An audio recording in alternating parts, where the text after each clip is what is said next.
Good morning, everybody. I hope I'm audible. Notice is hereby given that in terms of Section 19 of Local Government, Municipal Systems Act 2000, Act number 32 of 2000, that an ordinary council meeting will be held virtually, 31st March 2025, 10 o'clock as it is. Okay, that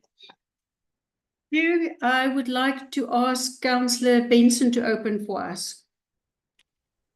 Good morning, all. Thanks, Speaker. Let's close our eyes.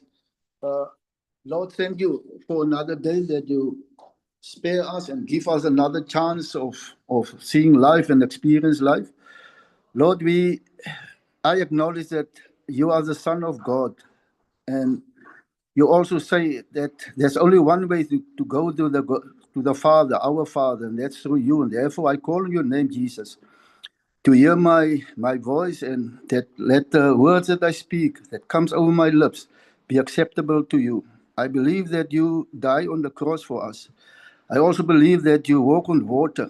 And therefore, Lord, I believe that whatever we ask, that you will give. You are not a man that you can lie or not keeping your promise. And therefore, I come in the name of Jesus and ask for leadership, ask for ears to hear and mouths to speak, and that we consider our people out there, that they are also children of you, and that you will also look after them, and that you also will lead us and give us wisdom in this meeting. We ask this not because we're entitled to it, Lord. And also, Lord, we ask for forgiveness of our sins. And also for those who got pain, and also those who are lonely and sad, Lord, that you are there for them, and that you hold their hand and promise them that everything will be okay if we just keep on holding your hand. And therefore we ask all these things in the name of the Father, Son, and the Holy Spirit. Amen. Thank you, Councillor Benson. Absent with leave, I have received notice in my office from Councillor Nkilsani, that's absent with leave, and Councillor van der Linde. Any others?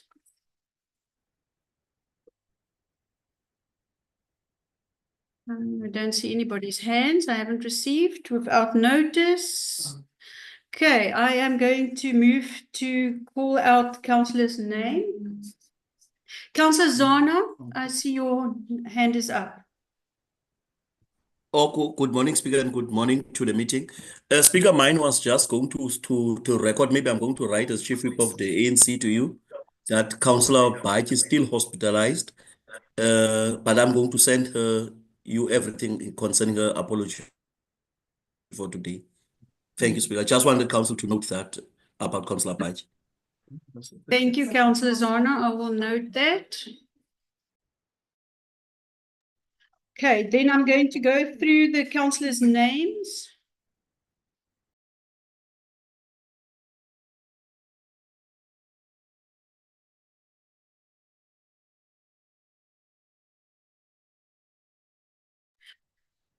Councillor Alexander, are you present? Good morning, Speaker. Good morning, everyone. Yes, I'm present. Thank you. Councillor August? Good morning, Honourable Speaker. Good morning, everybody. I'm present, Speaker. Councillor Benson, you are present. You opened for us. Thanks, Speaker. Honourable Mayor Borman? Good morning, Speaker. I'm present. Thank you. Councillor Gludlu, are you present?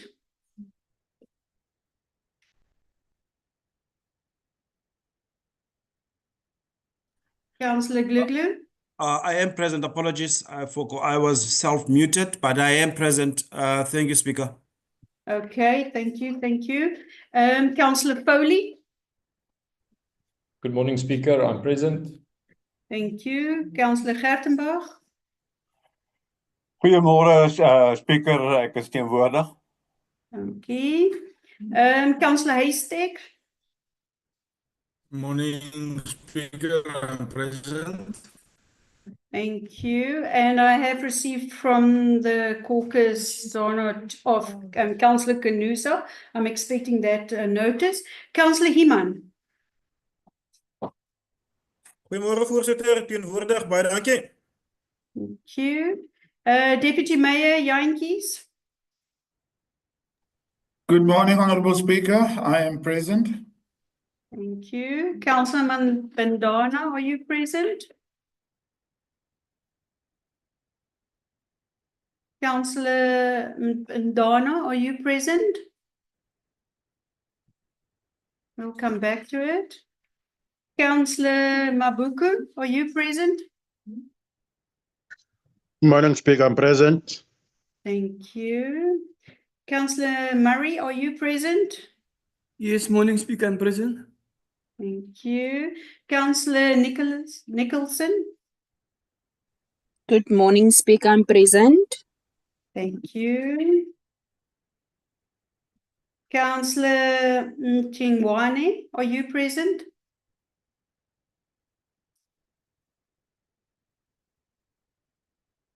Councillor Chingwane, are you present? I will come back. Councillor Shorter, are you present?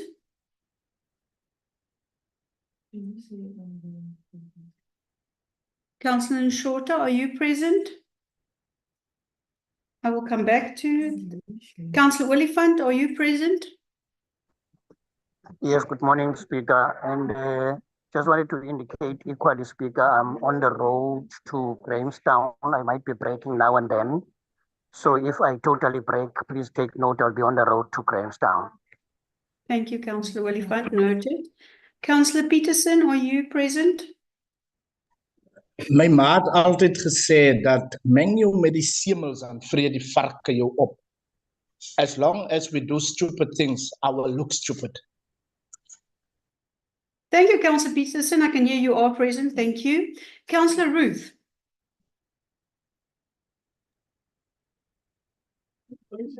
Good morning, Councillor. Councillors and Speaker. I'm present. Thank you. Councillor Stearman. Good morning, Honorable Speaker, and everyone. I'm present. Thank you. Thank you. Councillor Velji.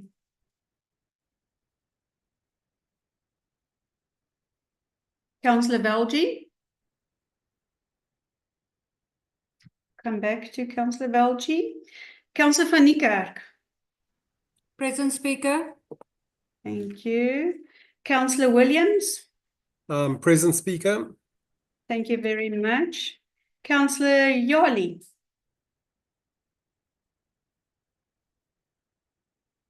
Councillor Yali, are you present? I will come back. Councillor Zona, are you still here? We did speak.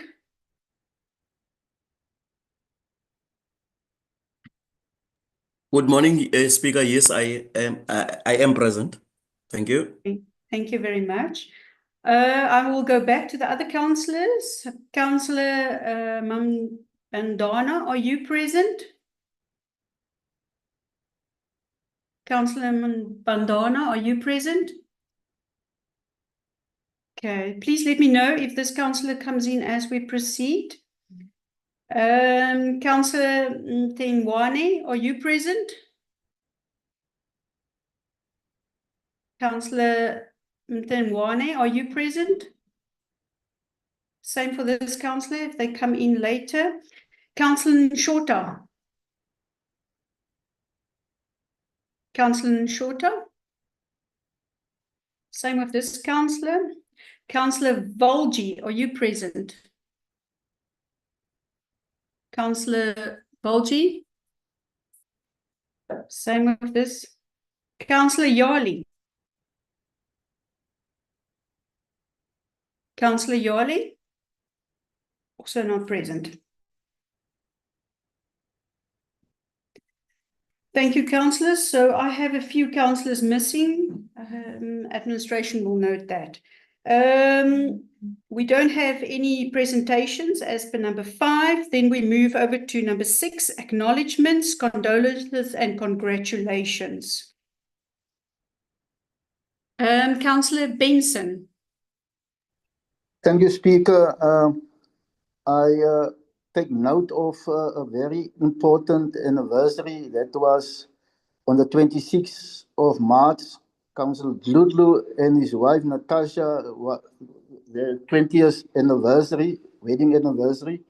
I just want to say how important marriage is, and I want to wish everyone who are married, just keep on going and be a good father to your children, and also be a good husband to your wives, and wives, be a good wife for your husband and a good mother for your sons and daughters.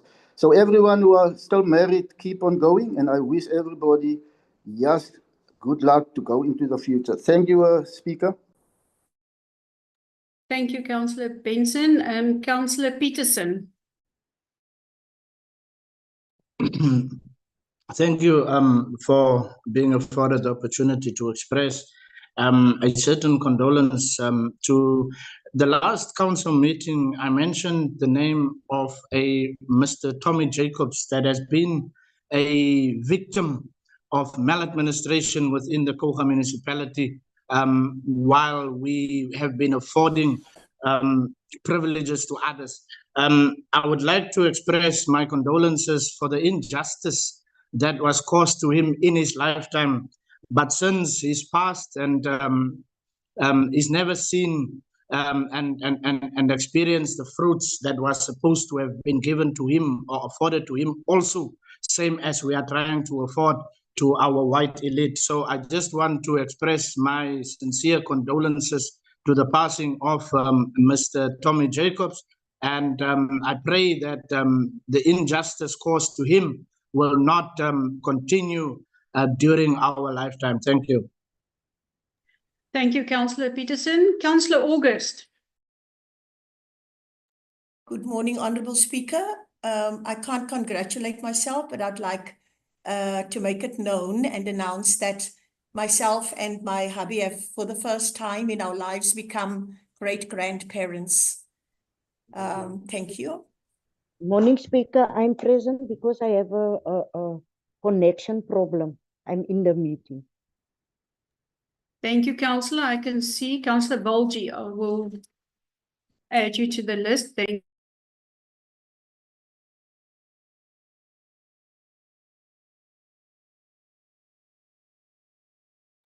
Councillor Alexander, your hand is up.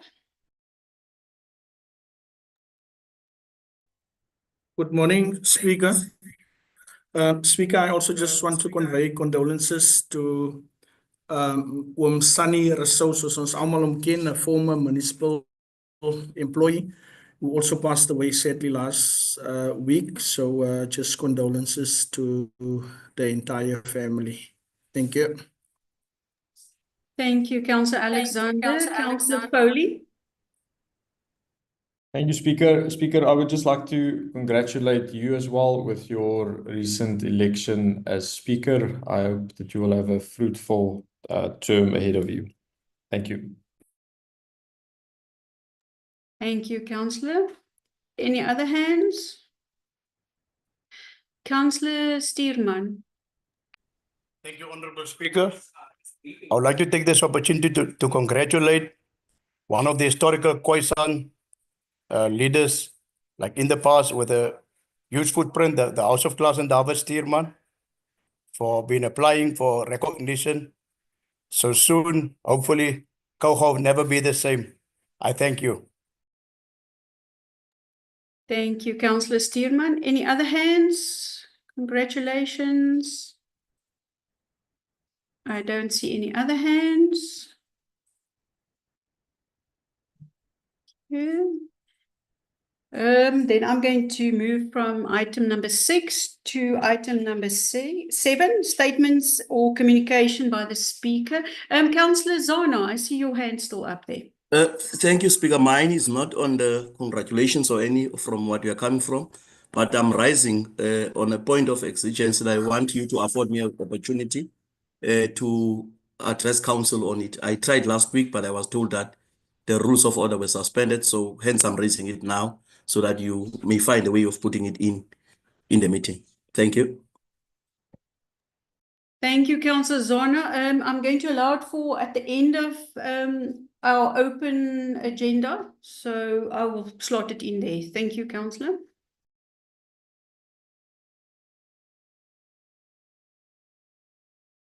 Okay, I don't see any other questions. Then I'm going to move to item number 7, statement of communications by the speaker. I am actually going to put my video on for this one. So welcome to the public. Honorable Mayor and members of this council, officials, online guests, and dear colleagues.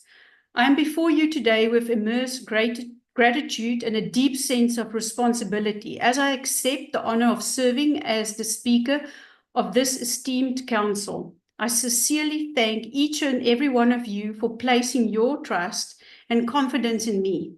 This is not just a personal achievement, but a commitment to uphold the values, the integrity, and the purpose of this council. I recognize the challenges ahead, but I'm also confident that with collaboration, respect, and dedication, we will serve our community with excellence. My promise to you is that I will lead with fairness, transparency, and with an open heart, ensuring that every voice in this council is heard and valued. Together, let us work towards progress, unity, and impactful decision-making for the benefit of those we serve. Once again, I'm deeply honored and I look forward to working alongside all of you to achieve our shared goals. Thank you very much.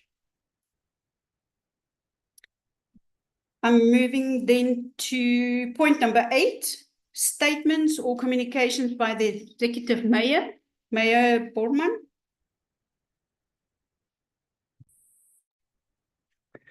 Good morning, Speaker.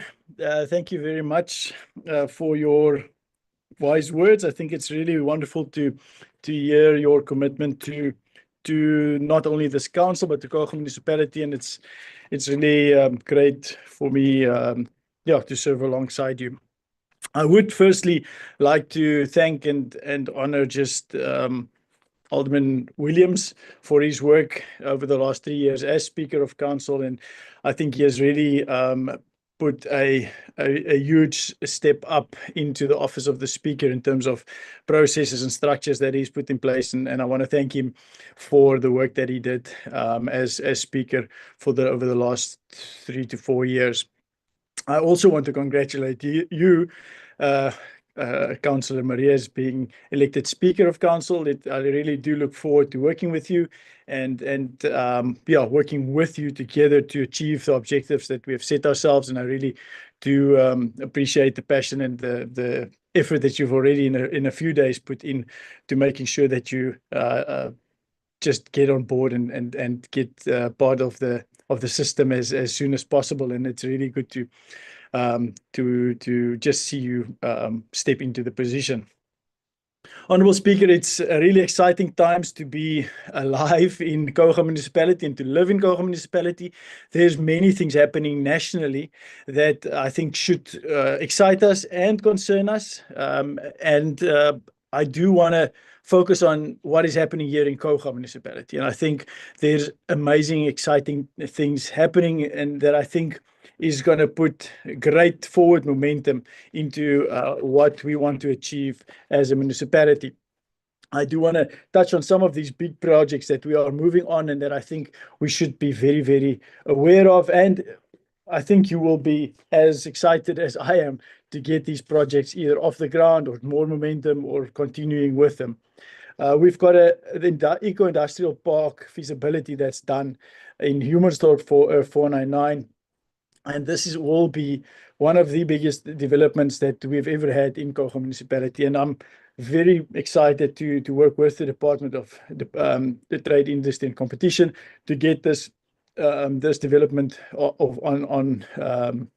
to get going on this, because it will mean massive injection into our economy as a whole, and I'm very excited about that. And that is crucial that we do get this economic injection, because it means jobs can be created. It means a lot of other spin-offs for us, and it's really good to see the interest from businesses and the public into this already, even at this early stage of the development.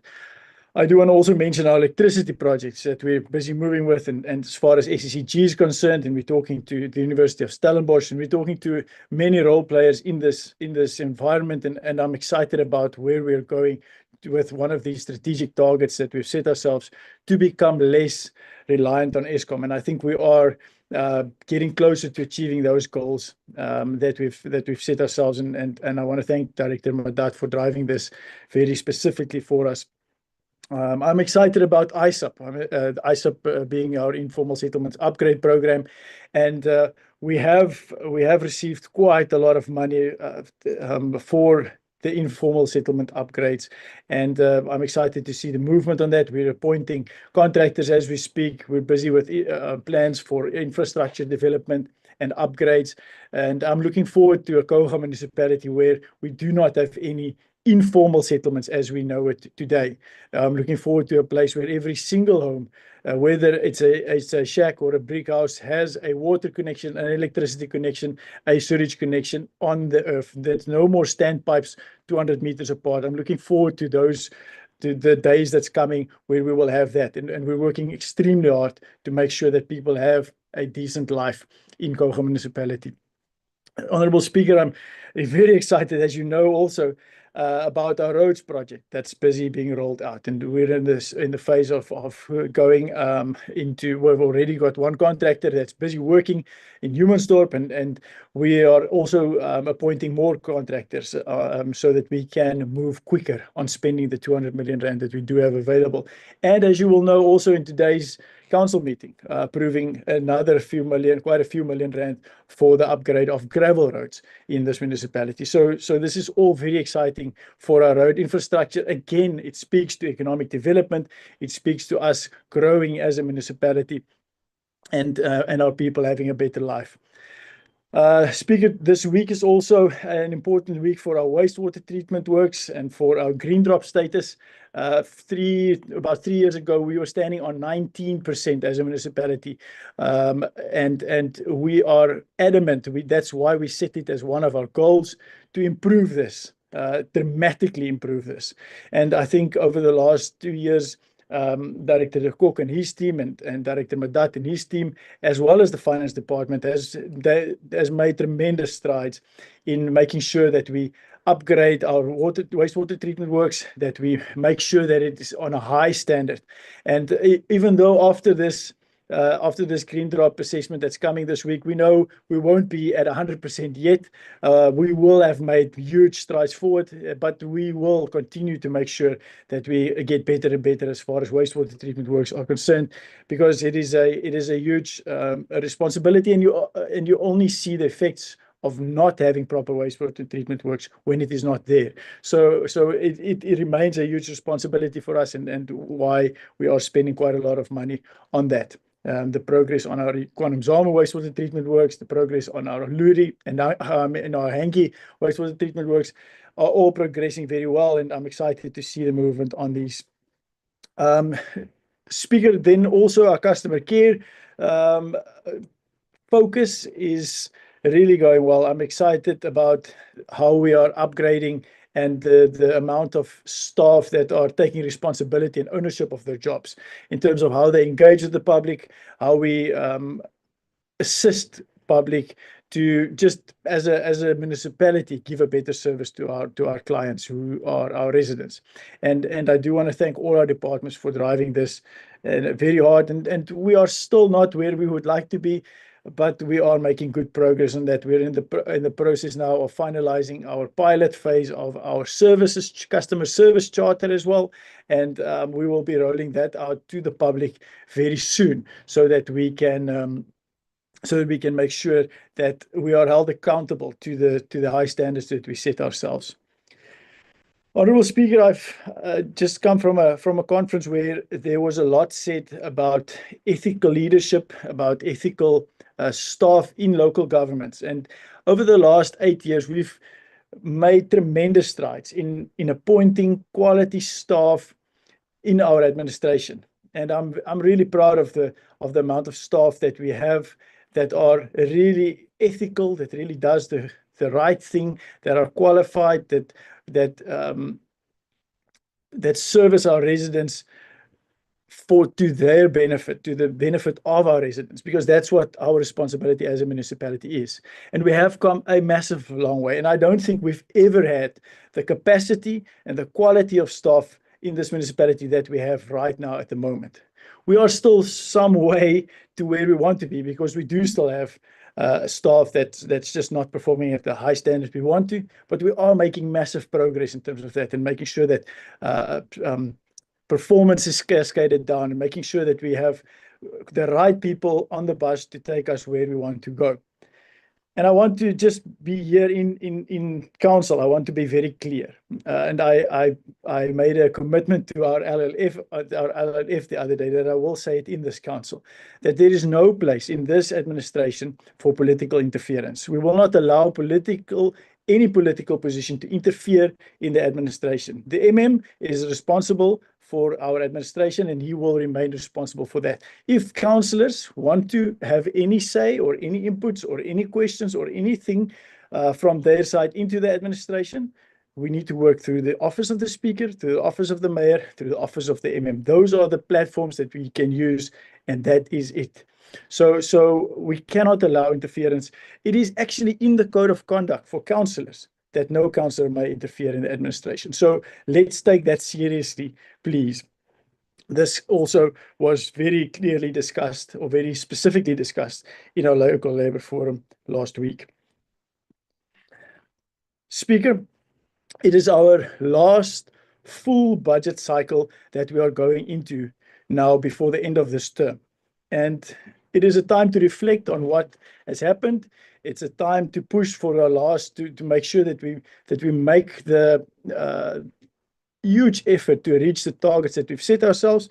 And I'm really excited about this final budget. And as you will see, that we have the draft before us today. I mean, as far as IDP is concerned, as far as targets is concerned, as far as SDBIP is concerned, I think we are making massive strides. And I would also be the same first to acknowledge that we're not where we want to be yet, and therefore we will continue to push the administration and hold them accountable as council, in council, to make sure that we do achieve the targets that we want to achieve, to make sure that Koga is a place where our residents can have a better life.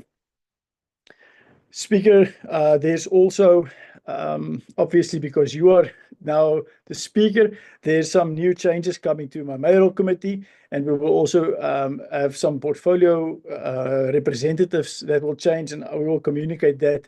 I will communicate that very shortly, both to you yourself and the MM. Within the next week, I will finalize that, and then we can move forward fully as normal. I do want to just highlight, largely in closing, some of the changes in our IDP that I think we should take note of.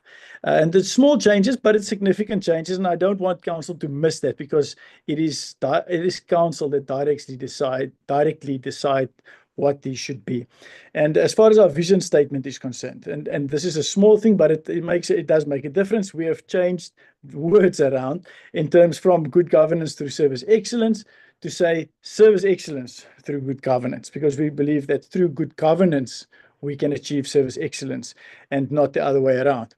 And I want to make sure that we all take note of that, and we all see that being a good government does have a direct effect on our service excellence to our residents, because we want them all to have excellent services. Then we've made some mission statements that was just more streamlined, and I just want to ask that you look into that. And then lastly, our values that we have also just shortened a little bit to be more specific as to what we want to achieve. And I'll read them, and I'll end off with that. At our quarterly institutional meeting, which the MM and I have started, we quarterly address all the staff in the municipality, and we speak to these values, and we want to make sure that our staff understand what our values are and what we expect from them as far as it is concerned.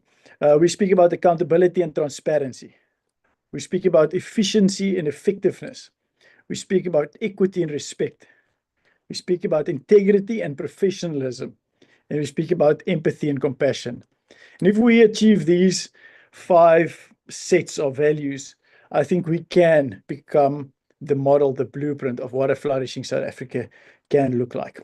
Thank you very much, Honourable Speaker.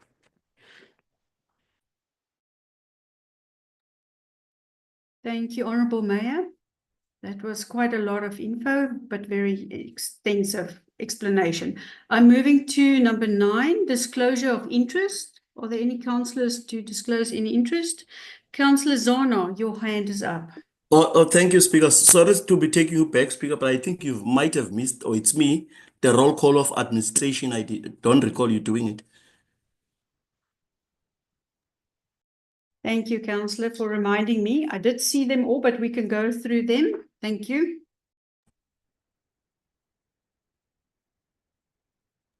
Administration, Duplessis, MM. Present, Speaker. Thank you. Deputy MM, De Jager. Morning, Speaker, present. Thank you. I do have an apology from CFO Lorgaard, but I do have Neville Swartz is standing in for him. Is Neville present? Good morning, Speaker. Present. Thank you. Let me move down. Director Mashalesi, are you present? Good morning, Speaker. I'm present. Thank you. Thank you. Mrs. Opperman.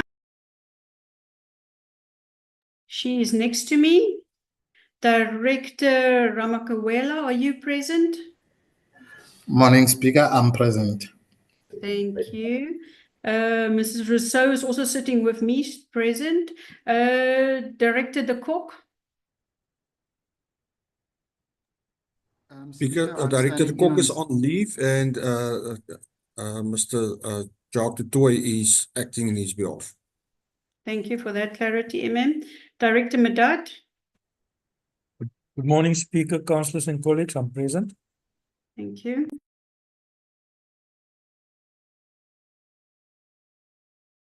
Thank you very much. Then we carry on. Disclosure of interest. Anybody with any disclosure? I don't see any hands. Councillor Gertenbach. Good morning again, Speaker. Now, I don't want to disclose anything or I'm not involved. But can we ask that they remove the screening of the share on so I can't see the participants. Please, thank you. Councillor, I must actually show you next time. We can have both on your screen because I've got both of them. I'll show you as is. Thank you for making that to my attention. Nobody with disclosure of interest. There are no statutory matters at the moment. Number 10, number 11. Moving over to 11, minutes of the previous mayoral committee meeting for information, and it's 11.1 from page 7 to 13. Any questions?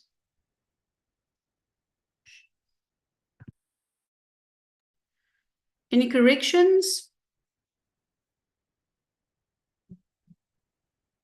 Okay, I don't see anything. No corrections. This is for noting. Then I move to number 12, confirmation of minutes of previous council meeting. 12.1, minutes of special council meeting held on 17 January 2025 from page 15 to page 23. Councillor Alderman Williams, your hand is up. Thanks, Chair. Just a couple of amendments that need to be made. The first one on page 18, first, second, third, fourth, the fifth paragraph. It says that the executive mayor gave 100% insurance. I think that should read assurance. Then on page 20, first, second, third, fourth, again, the fifth paragraph, the speaker gives. I think that should read the speaker gave. And that's all on that set of minutes. Thanks, Speaker. Thank you, Alderman, for those corrections. Any other corrections? Councillor Gluglu, your hand is up. Thank you, Speaker. Page 17, there is I think an error where Councillor Gonoza, I think, was congratulating the students who passed, but I think it's captured as congratulating the ANC students. I think that was probably a typo.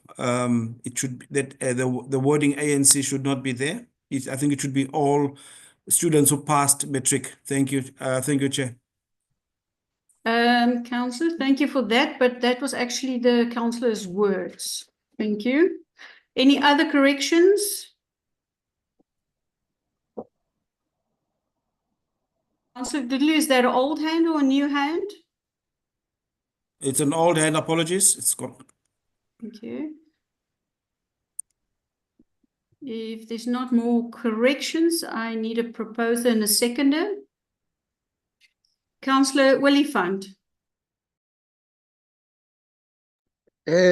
Speaker, no, you can't say that is what Councillor Kunoza said. You are starting on a wrong footing. For you is to say you're going to listen on the recordings. You can't say indeed she did say ANC students. She never said so, Speaker. She said matriculants. There's no ANC students. How do you determine ANC students? So I propose, Speaker, that you withdraw what you have said just now, that indeed she said so.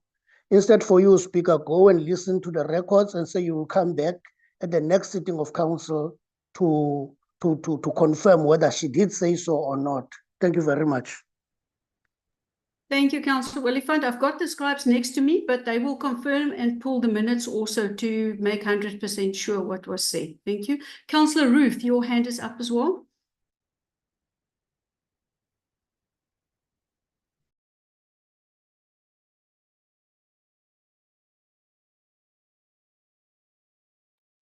Councillor Ruth, Speaker, I was seconding. Councillor Ruth, I need a proposer with the amendments. So are you proposing? Or I'm happy to propose. Thank you, Speaker. Thank you.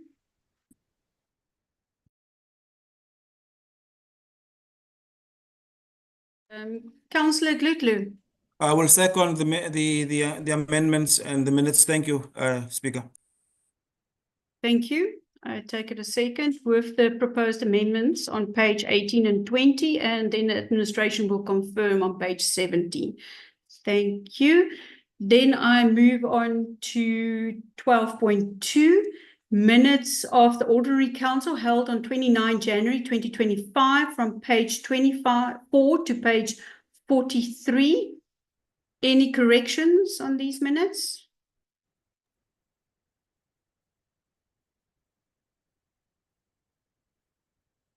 Councillor Alderman Williams. Thanks, Speaker. Just on page 31, first, second, third paragraph, it mentions that the municipal manager indicated that the grant in aid policy, I think that should read the grant in aid. Thank you very much. Thank you, Alderman. Any other corrections? If there's not other corrections, I'm looking for a proposal with the amendment. Councillor Gertenbach. I will propose with the amendment. Thank you. Thank you. Anybody second? Councillor August, I see your hand going up and down. Is your hand up? Yes, indeed, Honourable Speaker. I was going to second that. Thank you, Councillor. Then I'm moving to the next one, 12.3, minutes of the Special Council meeting held on 27 February 2025 from page 44 to page 58. Any corrections on these minutes?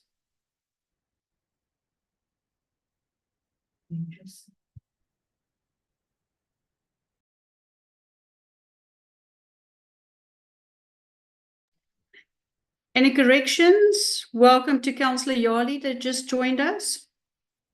I don't see any hands for corrections. Anybody prepared to propose these minutes?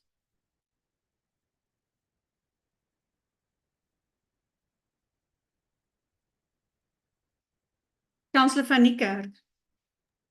I propose we accept the minutes, Chair. Thank you very much. Councillor Haystack, your hand is up. Speaker, I will second. Thank you very much. That is the end of 11. I'm moving over to reports of Committee of Council.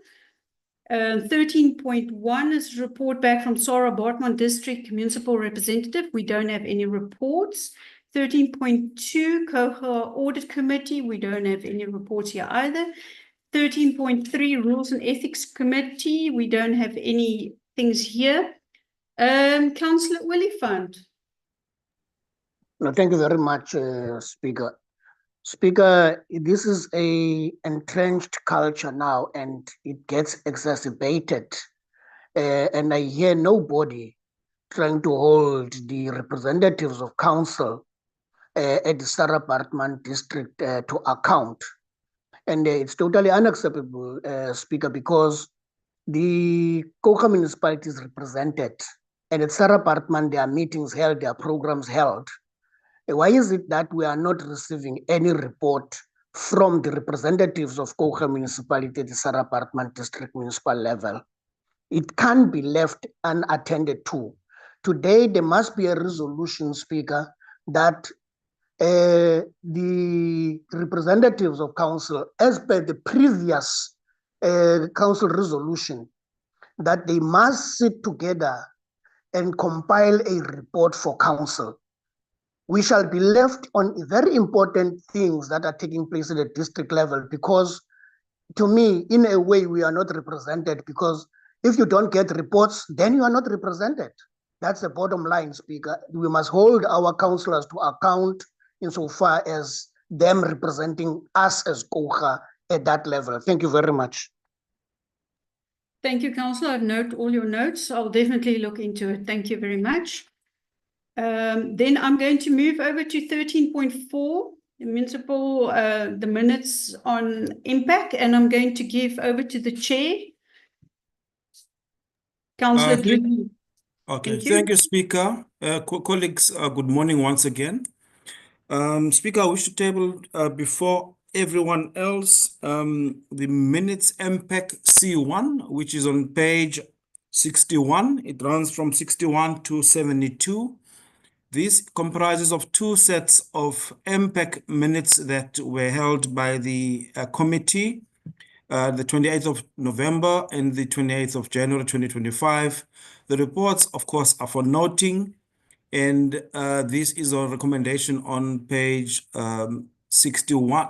This is 10.1 on 61, as well as the other set of minutes, which is on page, just trying to find it quickly here.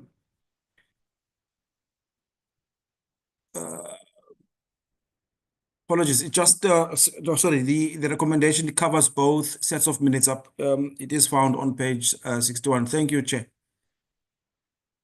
Thank you, Councillor. That was impact 1. Any corrections or notes on this before we note this? Okay, I don't see anything, so we council note this item. Thank you, Councillor Gludler. You can carry on to the next one. Thank you, Speaker. The next set of the item from MPEC is Circular 3 of 2024. This is MPEC C2. This runs from pages 73 to 76.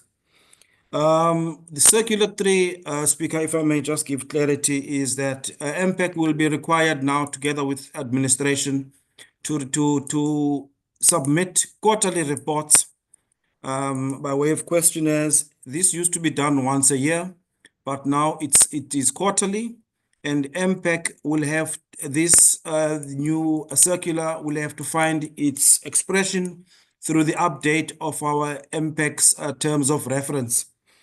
So it means to council, MPEC will submit an updated terms of or TOR, which will have to be approved by council, and then this will be taking place.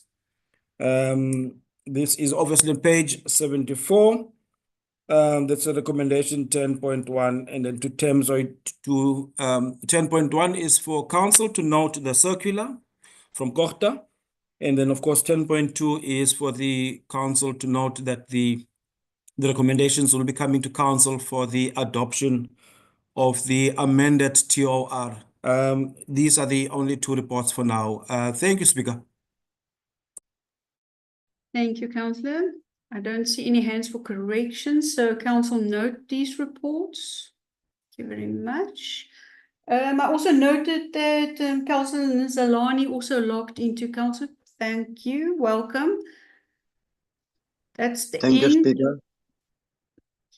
I'm moving over to 13.5, municipal bylaws and policies, and it will be chaired by or tabled by the chairperson, Councillor Nichols. I give over to you. Thank you. Once again, good morning, Speaker. Good morning, all councillors, officials present. Speaker, can we please go to page 77 on the agenda, municipal bylaw and policies? The first policy is performance management and development system framework. It's on page 78. I hereby table this report. Recommendations is on page 79. Any inputs on this policy?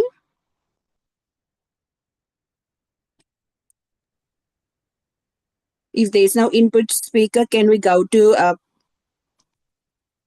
I'm just going to the page. Yes, you may, Councillor. I don't see any hands. Hang on, Councillor. I do see a hand. Councillor Oliphant, do you have any objections on this policy?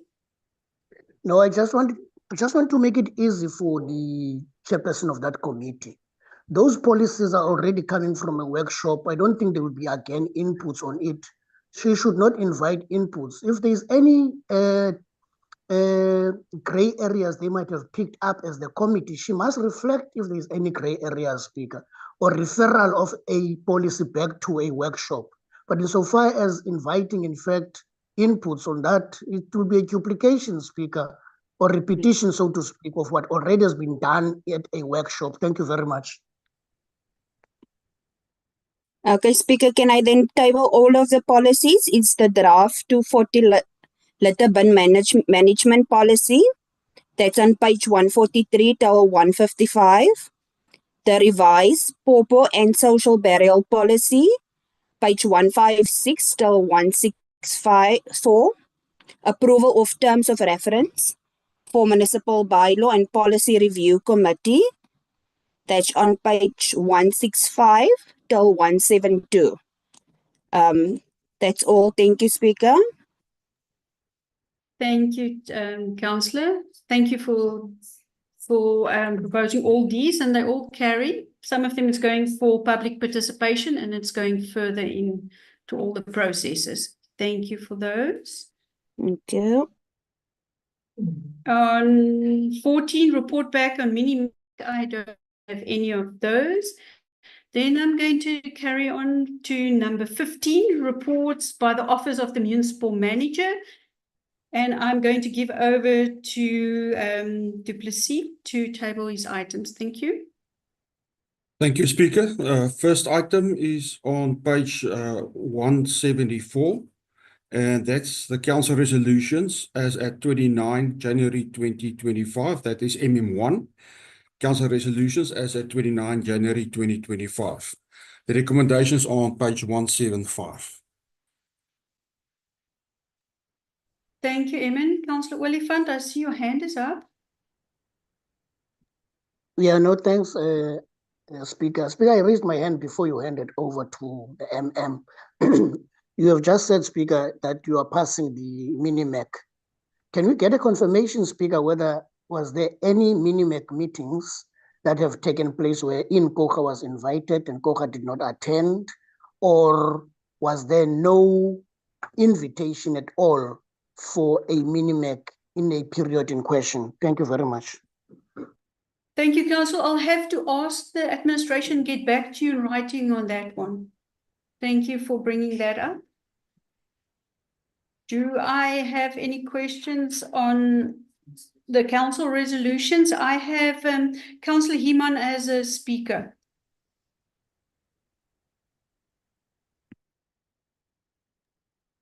Speaker, am I audible? Yes, I can Speaker. clearly hear you, Councillor. Okay, okay, well, I will start. There's a couple of issues that I have, so I'm just going to do it as quickly as possible. On page number 177, pertaining to the comments of the clinic, I think that is the petition. The wording is not so visible there. So the columns is intercepting one another there. So if I can just get clarity on that one. Then good and well, Maya, no problem. You can have my beautiful face. There you go. Okay, going forward, disciplinary inquiry of Councillor Oliphant. I would just like to know, because here is a comment saying that the municipality is taking on an organ of state. So I just would like to have a comment on that one pertaining to it, because it is said that on by the 14th of March, we will like receive a comment. We have not received any comment. So if you can maybe just get a comment in pertaining to that one, because I'm very much worried if we as a organ of state take out our next organ of state. So if I can just get maybe clarity on that one. It's also with the one of Councillor Peterson. There's the same one there. Then also on the status of the loan, page number 183, there is a detailed presentation from Civil and Water as per the comments. I just would like to know when that presentation is going to take place. Page 192, pertaining to the wet ovens, what I would like to know there is just that what was the sense of the people on the ground? Are they going for what has been proposed in terms of a donation, or are they waiting for a new or rather a housing project? So if I can just get clarity on that one. Then on the teen challenge, page 193, I see that there's indication that on teen challenge wants to have a meeting with the municipality. I just want to know in terms of the resolution that was already taken, as well as our lengthy period with Department of Treasury, where that will put us if teen challenge is not accepting that parcel as proposed by council. Then the next one, page 195, and that is the relocation of the dwellers for Eastern Bay. I just need to know what is the status there. I see a comment making no final decision as to there is no final eviction order. Last time when we were in this meeting, there was indication that there was an eviction order that was granted. So I just want to know, have clarity on that one, as well as on the wet ovens of, not the wet ovens, the ovens of Hopeville, the 47 that was serviced, because that is in abeyance because of that one issue with the dwellers. Then also page 196 talks about pre-94 transfer of ovens. Just would like to know how far the institution is with the ones of the Jeugkamp. Then also I want the status, the Meyer Dieter Lutu 4999, the development. There's something stated which says they only upgrades will be allowed on the municipal property, but no new infrastructure. So I just need the administration to explain that one as to what is exactly going to happen on 499 in terms of the people that will be leasing that property. Then page number 200 talks about the transfer of the provincial roads. Want to know how far we are with that ones. Then page number 202 refers to the 6 houses in Potensi. This is quite disappointing that the contractor went AWOL. I just want to know what is happening in terms of that one, because I see the Ocean View contractors will be appointed for that one. It's a dignity of our people that is not being restored here. So I need to know what is happening and what guarantee can the municipality give that this time around those houses will be rebuilt. And then one last one, it's on the cultural center, but I have concern item, the last item, so I will reserve commentary for that item. I thank you, Speaker. Thank you, Councillor Heeman. You just made your 3 minutes. Excellent. Imam, can I give over to you for the administration to give some clarity?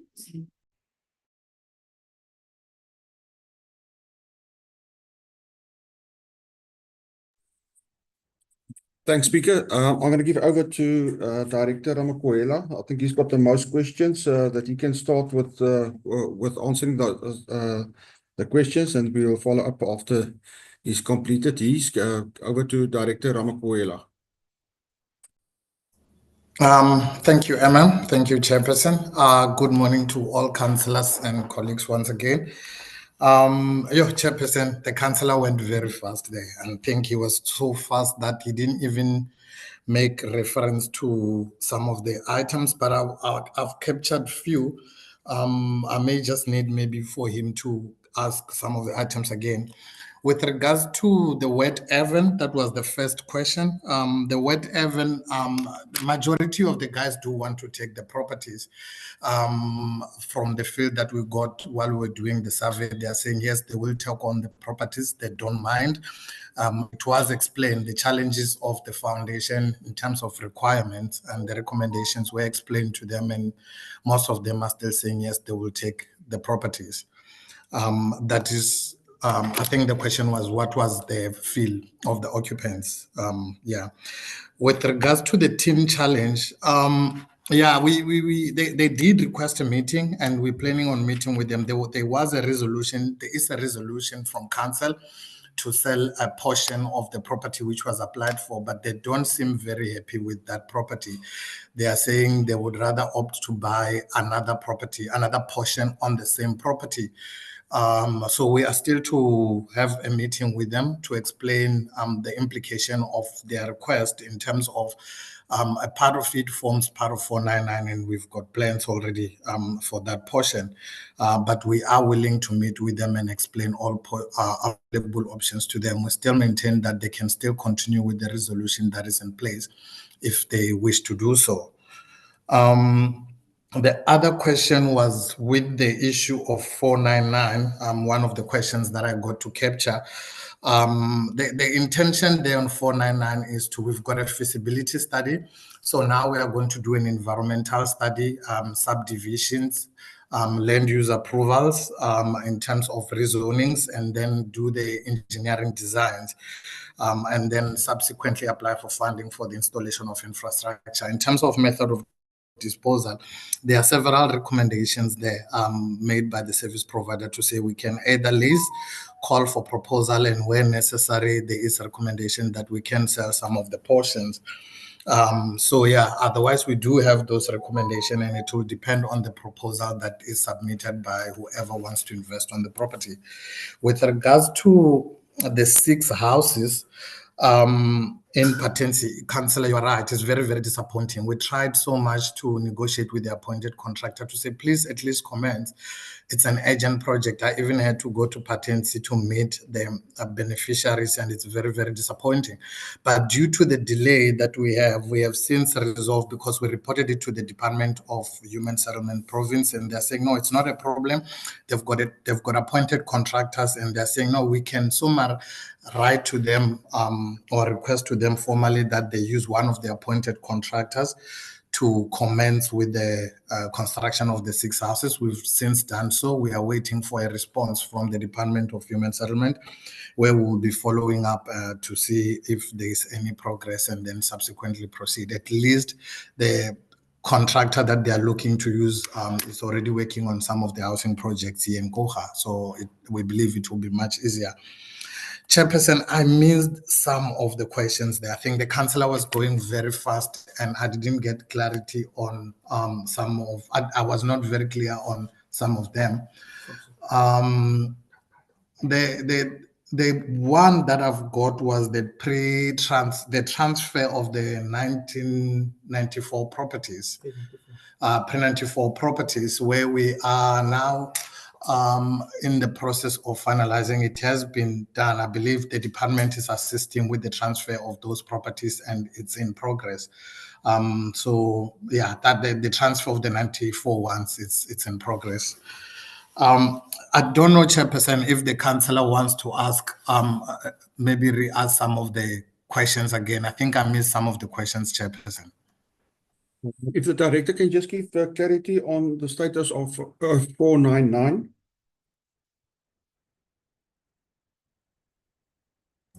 Um, 499, the status of 499 is that we've got a feasibility report, if I got the question right.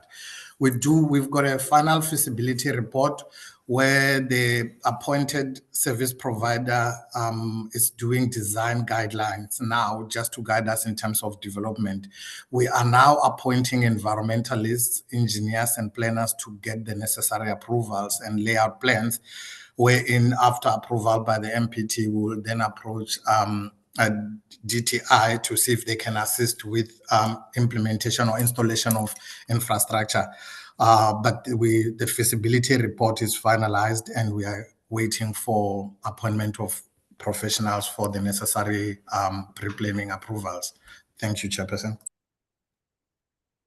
But then I'm going to answer just a question, Speaker, on the relocation of the people in the Aston Bay Caravan Park. I think that refers to the people in the Aston Bay Caravan Park. There was an eviction order that was granted to the Department of Public Works, Provincial Department of Public Works.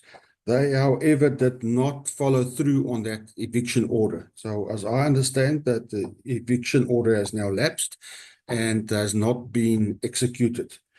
At this stage, as Kouga municipality, is nothing that we can do. Then regarding the question, then what about the urban that have been reserved for this eviction? At this stage, we have not made a final decision on what the future of those urban are going to be. Then just on the transfer of the provincial road to Kouga municipality, we have been in negotiations and talks with the Department of Provincial Roads. I can just perhaps ask Jacques du Toit just to give further insight as to how far we are with that process. Jacques, as Acting Director for Civil and Water, could you just perhaps give us a bit more insight of where we exactly are with that transfer of those roads or the permission then to upgrade those roads? Thank you, The process of reproclamation is ongoing currently with Department of Transport. They are busy with that. In the meantime, we've submitted the MOU to them where we request that we can proceed while the deproclamation is ongoing, that we can start working on these roads like the Garmans and Francis. We are waiting for the signing of that MOU, and that might take a while though, but it is in process. And then just on the presentation of the roads for the 200 million rand, we have received the investigation report from the consultant EAS. We will go through it this week, and then we should be in a position either next week or the week thereafter to do a presentation to council. Thank you.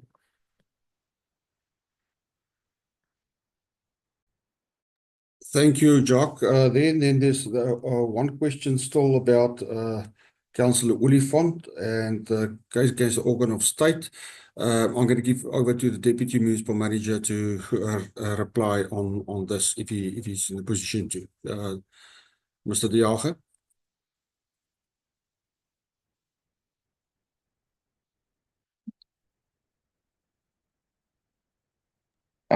Thank you, I will request the legal manager just to give us a short briefing in terms of that. Thank you,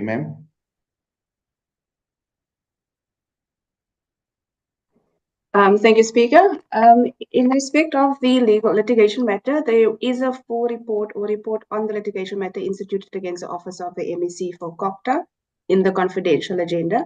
But that matter does, since it's sub judice and under discussion in the confidential agenda, I would seek permission to discuss it at that time. Thank you, Speaker.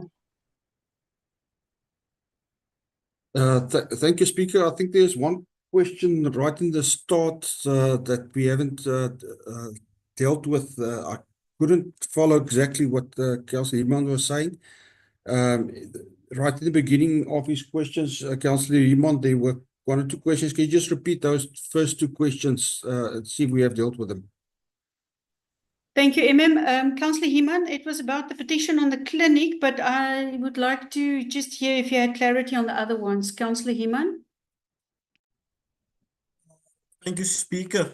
For some reason, I've missed the confidential agenda, but it's all good and well. I will not be a speaker on it, but all good and well. Speaker, yes, just quickly, the petition is, it was just about readability, I can't read what is being said because the one line intercepts the next line. So it was not specific to the item, but just the alignment of that item. And then I think I've got clarity on all my questions except for the one about the 394 ervens, and it was more specific to do with the one in the Jeugkamp. There's 3 households in the Jeugkamp that has been waiting since forever. We have been back and forth with the municipality in terms of having those transfer taken care of. The report is totally silent on those ones. So that is where I wanted to have clarity. I think that will be all. Thank you, Speaker. Thank you, Councillor. If we can get clarity on those two. Yes, I'm going to ask Director Ramakwela if he's in a position to speak on them. Otherwise, I think he will have to submit a report that we can give a written answer to the councillor. But Ramakwela, if you're in a position to answer that now, could you do so? Yeah, no, thank you, No, I think I got that now. It was very fast. Otherwise, the 3 properties, the camp one, I can confirm that we've already appointed a conveyancer. We are in the process of finalizing the transfer of those properties also. Thank you.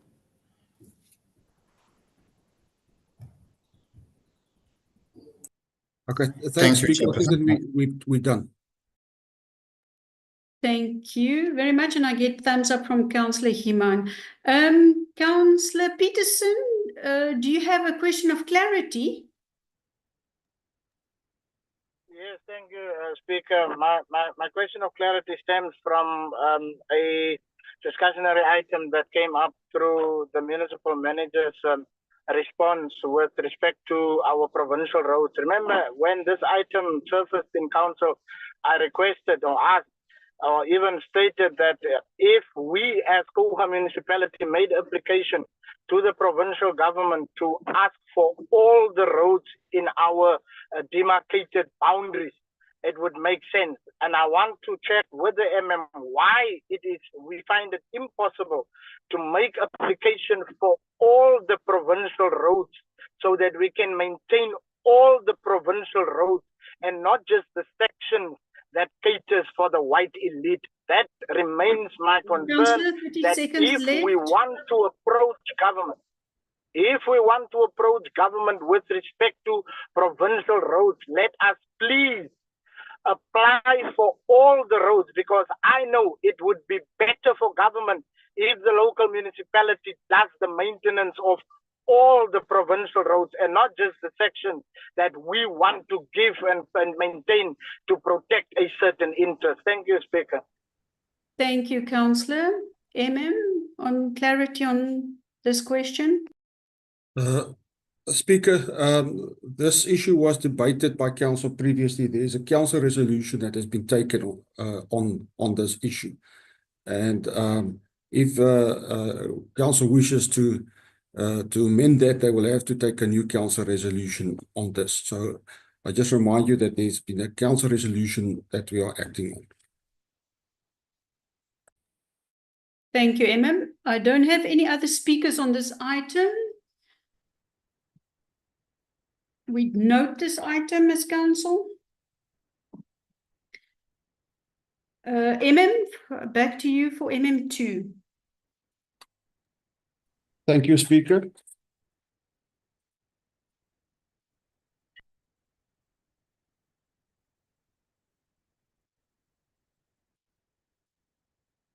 MM2, that is on page 233, and that item reads Koga Municipality 2023-2024 Annual Report. And the recommendations are on page 236. Just one thing I want to allude council to on this report is that a bit later on in the financial items, we are going to deal with the audit action plan. And I just want to allude to the fact that since the draft audit action plan that was included in the annual report, 1 or 2 amendments had been made that is in the report that will be coming later on to council, later on in the financial items. And then when we consider this annual report, I think it will be prudent that we just then make sure that we we bring in the final audit action plans as submitted in the item later on into the report and take those one or two changes into consideration into the annual report. That's my proposal. Thank you, Speaker. And the recommendation there is on page 236. Thank you, I've got Councillor Gertenbach as a speaker. Thank you, Speaker. In spite of what the municipal manager said just now, and we will take that into consideration in impact, but I want to congratulate the municipal manager and his administrative staff for a well-written annual report, which actually led to the clean audit for Coega municipality for the first time. I want to thank them. Thank you. Thank you very much.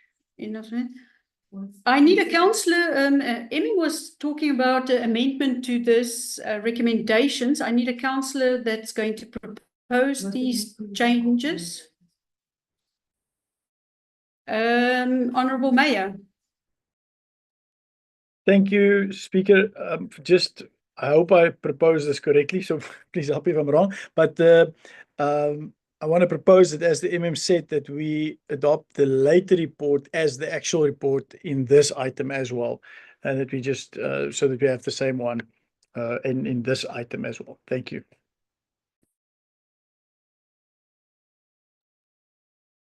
Thank you, Honourable Mayor. I just want to double check.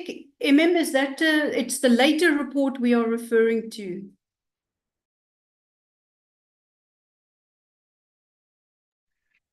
Speaker, it's actually the report with the amended audit action plan. That's the one that I'm speaking about. That be just introduced into this item, as it is later in the agenda. Thank you, Mayor, for that clarity. Anybody would like to second that amendment?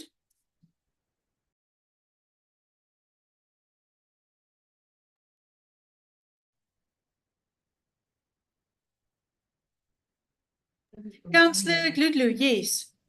Hi, Speaker. Yes, I would like to second, Speaker. In fact, I was not even sure whether this report should follow the MPEC oversight report, because our 2023-2024 oversight report is in fact based on the annual report that is before us. So perhaps maybe a reorganization of the things, so that once council has assurance from the MPEC committee, then they may be able to readily accept the annual report as tabled by our But I do second. Thank you. Thank you, Speaker.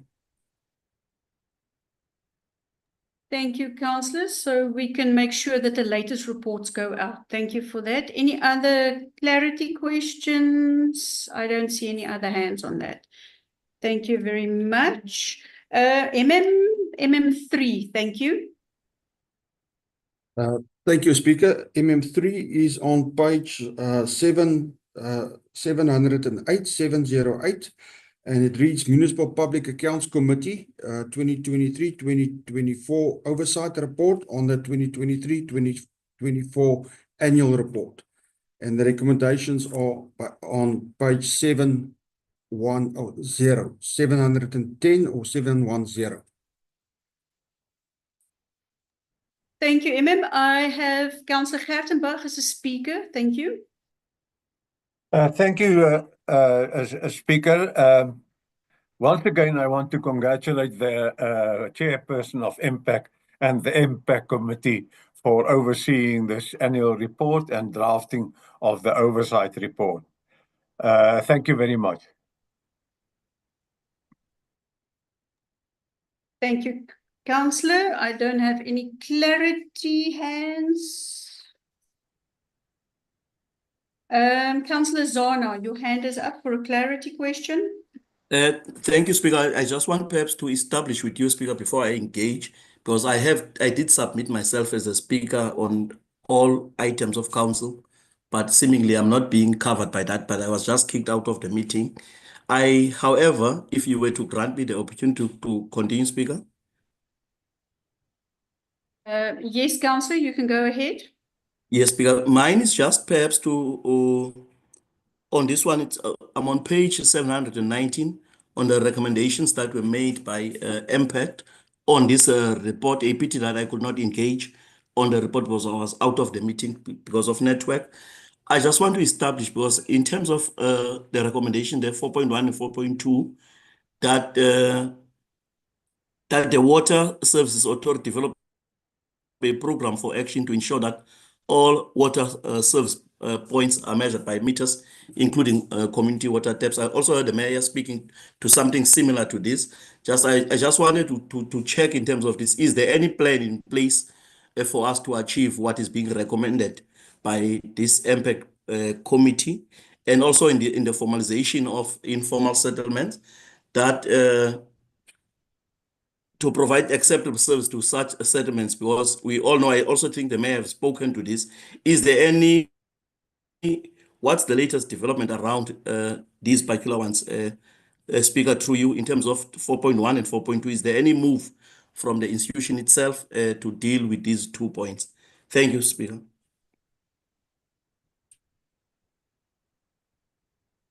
Thank you, Councillor. Any clarity on this? Can we just give over to Mr. Aubrey Kuchlenberg? I think he would like to just perhaps add there. Aubrey, can you comment on those two issues?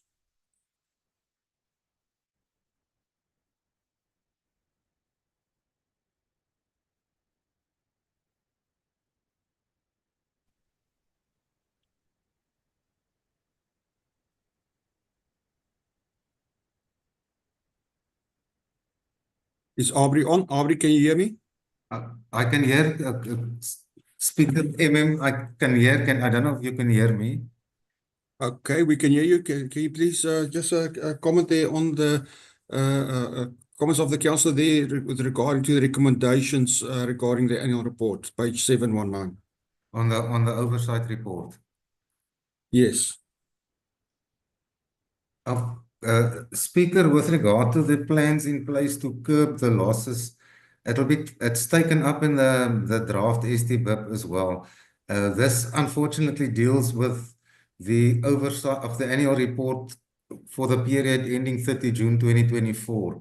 And this oversight report is on that same period. So the recommendations of the Municipal Public Accounts Committee will have to be taken into account in the preparation of the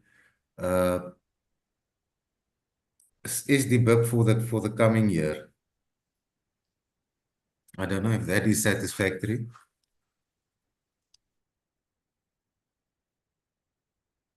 Speaker, can we just hear if the council is covered?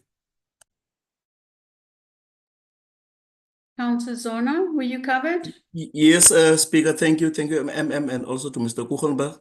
Yes, I am covered, but I think also that the responsible directors must just take note of what Mr. Kuchenberg is saying, so that it's not missed out when they are busy with the SDPIP, so that it's corrected. Thank you, Speaker. Thank you, Councillor. I don't have any other speakers on this item. I don't see other clarity questions. Council, note this item without any objections. Done with this one. Sorry, Chair. Apologies, Chair. Yes, Councillor Lidlu.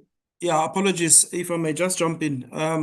The MPAC recommendations are for adoption by council, not just for noting, Chair. So please bear that in mind, that council needs to approve without reservations. That is part, the recommendations are on page 709 up to 710, and includes all the concerns that were raised by Councillor Zana, of which they will form part of the MPAC action plan, and we will follow up on those bullet items as he has highlighted. They are found in the recommendations, but I do need adoption as well as approval without reservation. Thank you, Chair. Thank you, Councillor. I don't see any objections. So if I don't see any objections, then I can take this item as carrying. I propose. Anybody would like to propose?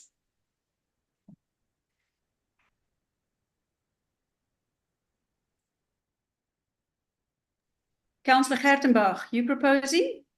I'm proposing, Speaker. Thank you. Second, Councillor Zono. Seconded, Speaker. Thank you. Thank you very much. Then this item carries. Then we move to MM4. Thank you, Speaker. MM4, that's the 2024-2025 Service Delivery and Budget Implementation Plan Amendment.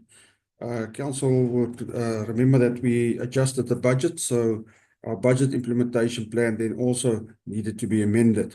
And this is now the amended implementation plan for Council. And the recommendations are on page 791. Thank you, Councillor Zono, I did get an indication that you spoke to the mayor this morning on the speakers list. So would you like to ask questions? Thank you, Speaker. No, I don't have any questions because it's just an amendment. I believe that it was already before us. It's just that there was that amendment that the MM is alluding to. So I'm noting the report because I think it's here for us to note. Thank you. Thank you, Councillor. Then if there's not clarity questions, I need somebody to propose this.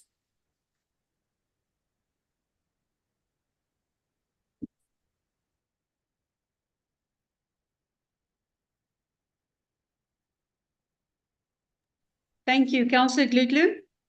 I propose, Chair. Thank you. Thank you. Alderman Benson. Second, Speaker. Thank you very much. Then this item carries. Then MM5, back to you. Thank you, Speaker. The next item is MM5, and that's the draft 25-26 Service Delivery and Budget Implementation Plan. That item is on page 850 to 877, and the recommendations are on page 852. Council, remember that we've submitting a draft budget, and this will be the draft service delivery and budget implementation plan for that draft budget. But this is the proposed one. Thank you, Speaker. Thank you, Councillor Zono, you up as the speaker. Thank you very much, Speaker, but I think I do not have any comments at this stage on this one. Thank you.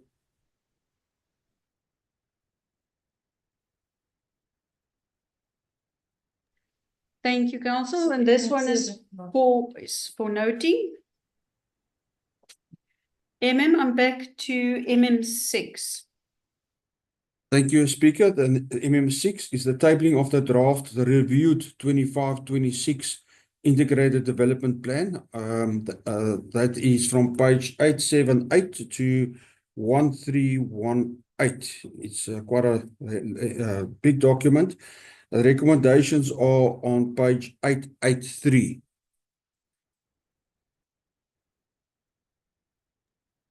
Thank you, I have a couple of speakers on this. Councillor Himan, you're my first speaker. Thank you, Speaker, for the opportunity. I will not be long because I'm still studying the document and still going through the document. It's quite a lengthy document and much appreciated for all the intel which is part of the document. Speaker, just quickly, if we can go to page number 953 as per the council agenda. I'm just seeing there that it seems like according to the document that Councillor Human has defected to the ANC because he's listed there as a councillor of the ANC. I would just kindly ask the administration just to correct that. Councillor Human is a councillor of the Patriotic Alliance, and I would like that to be corrected. I thank you, Speaker. Noted, Speaker. Thank you very much. I'm going to give to all the speakers and then I'll let the administration answer. Councillor Gertenbach, you're my next speaker.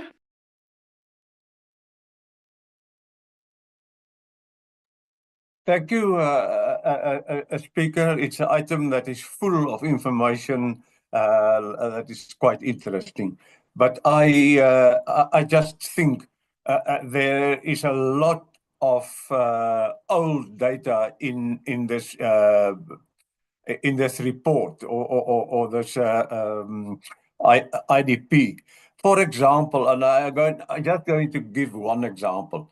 On page 1121, if you look at Ward 3, that Ward 3 was changed in 2021, and it's a much bigger ward now, and that must be changed. And so is there a lot of other things that is doubtable. Thank you, Chief Speaker. Thank you very much. My next speaker is Alderman Williams. Thanks, Speaker. Just on page 941, the very last paragraph, it mentions there that the white population earned 6.89 or 23% of the total personal income compared to the African group's 2.84 billion or 53%. So something doesn't look right on that one. And then, Speaker, just on page 984, the list of Point of order, Speaker. Councillor Peterson, what's your point of order? When I use the word white, I'm deemed a racist, Speaker.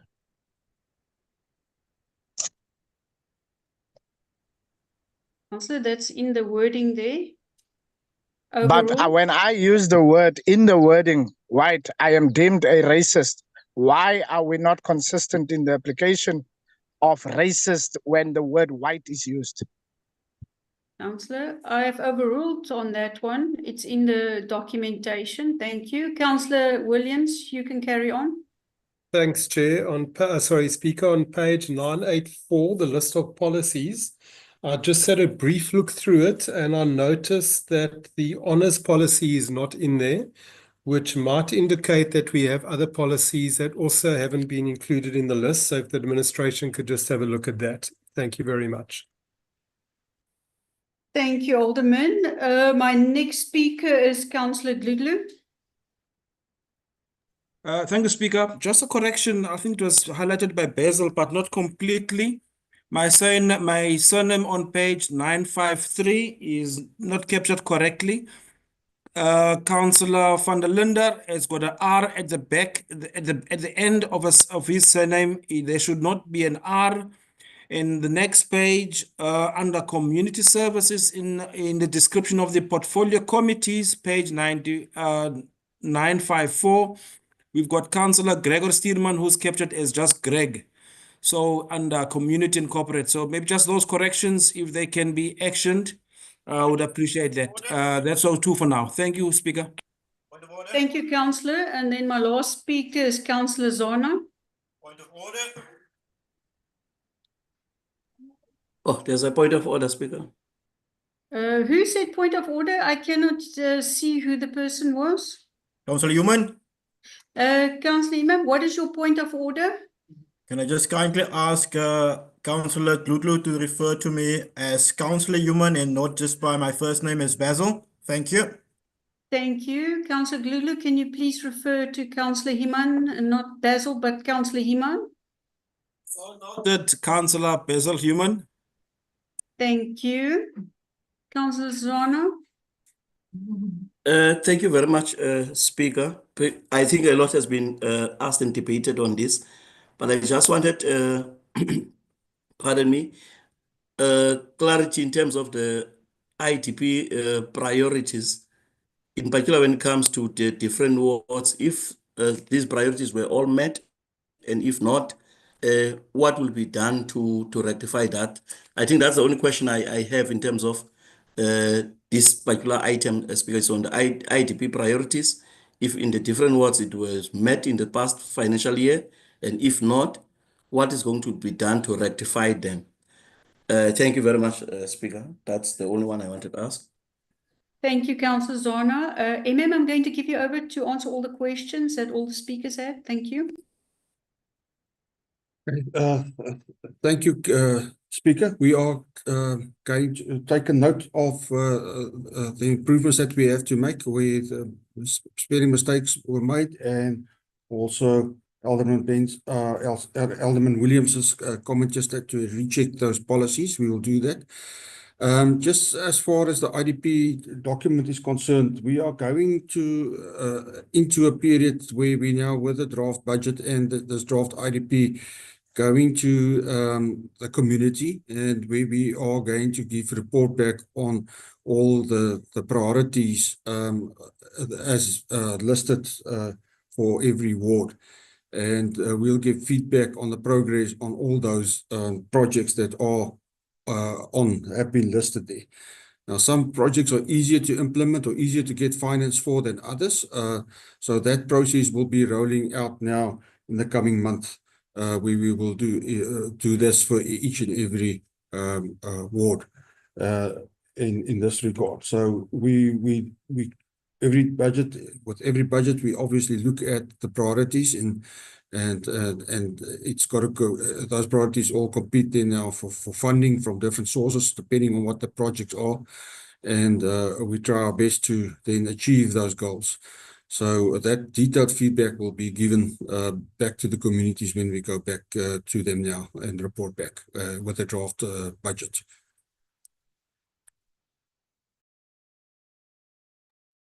Thank you, Any clarity questions? I don't see hands for clarity. Then I will need a proposal with the administrative amendments.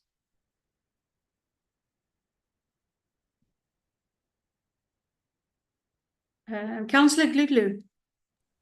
I propose, Chair. Thank you. You propose with the amendments? Of course, I do apologize. With amendments? Thank you. Honourable Borman. Thank you, Speaker. I'll second. Can I just ask if there's also if there's other smaller details that needs to be amended, if we can have a time frame just to send that to you in writing, or to the administration in writing, or to the probably in writing, for any other small additional amendments. But I would second as proposed by Councillor Gluglu. Thank you. Thank you. I take that as a second. And yes, councillors are always welcome to write to the Speaker's office if they see anything else that's spelling mistakes or those things before it goes to the public. Thank you so much. This item carries, so then I'm going to move to MM7. Over to you, Thank you, Speaker. The next item I want to present to Council is MM7, and that's the establishment of a budget steering committee and terms of reference. That items, the documents are from page 1319 to 1329, and the recommendations are on page 1321. Thank you, The only speaker I have is Councillor Zana.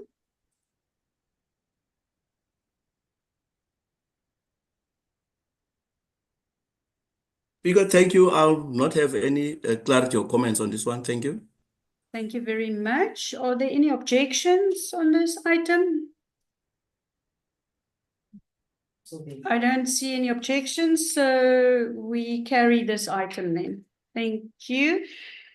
Then we finish with 15. I'm going to move over to item number 16, reports by the Office of the Deputy Municipal Manager.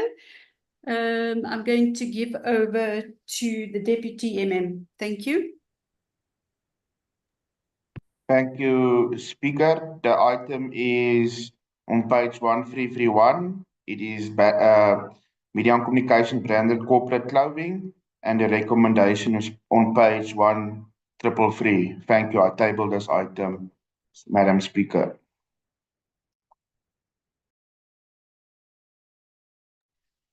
Thank you, Deputy Are the Councillor Zana, you speak on this item? No comment on it, Madam Speaker. Thank you. Thank you, Councillor Zana. Any objections? Okay, I don't see any objections, so this item carries. Councillors, please open volume 2 on your agenda because we finished with volume 1. I'm just going to give you 2 seconds so you can move over.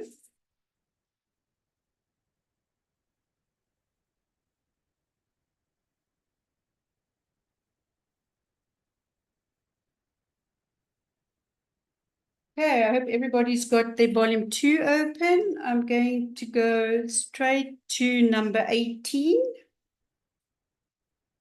Reports by the Portfolio Committee chairpersons, and that will be handled by the Honourable Mayor. Thank you, Mayor Bowman.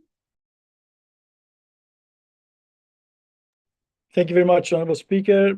I'd like to table the reports for finance, and I will deal with it myself today, seeing that you are no longer in that chairperson position, and seeing that it is my reports. So I'll be tabling them.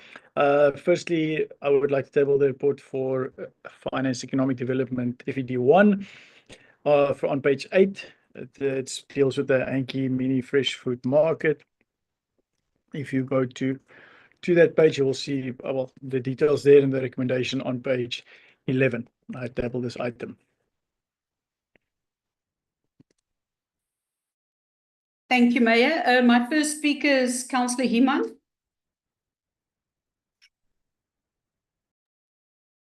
Speaker, I'm just getting to the item. Just 1 second.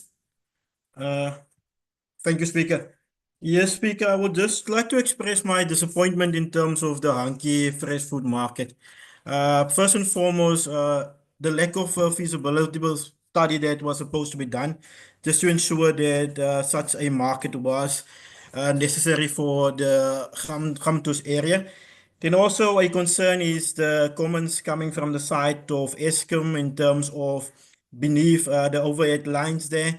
And that possibly resulting in becoming a servitude. So that is quite worrying. Then other things which is a concern remains the prospect ownership of the fresh market as to who would have taken ownership of the fresh market. We have seen the vandalism taking place at that fresh market, and it's most to do with how we as Koga actually went and we embarked on that project.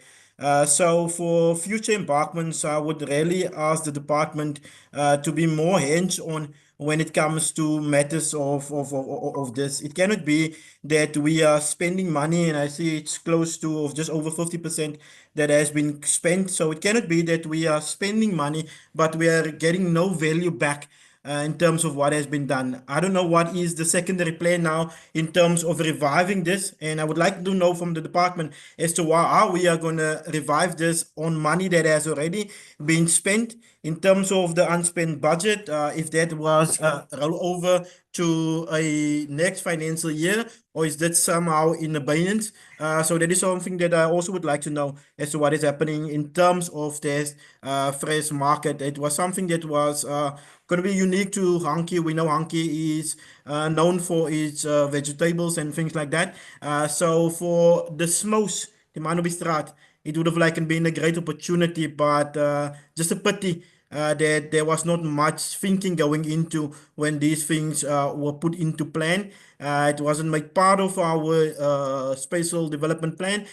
So in terms of that, it's just the way forward, Speaker. We need to know what is going to be the way forward. How are we going to prevent this from happening? And most possibly, when we have a report like this coming through, it might be like an impact investigation as to how things went astray. Not at this stage, but just would like to know the plans. And once there's plans and that plans is in place, then just maybe we can have something feasible for the community of the Gamtoes. Thank you, Speaker. Thank you, Councillor Iman. Alderman Williams, you're my next speaker on the list. Thanks, Chair. I'm covered. Thank you. Councillor Zona, you my next speaker. Thank you, Chairperson. Chairperson, perhaps I'll share the same sentiments that were raised by Councillor Yuma. Perhaps one must share one's disappointment with that one because it's clearly a lack of a feasibility study that was not done.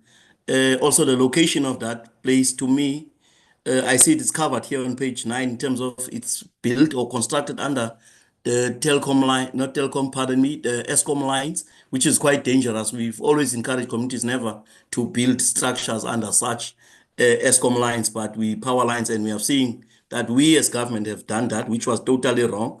Mine perhaps will be a recommendation that no further money must be pumped into that project, the fresh produce market from Henke.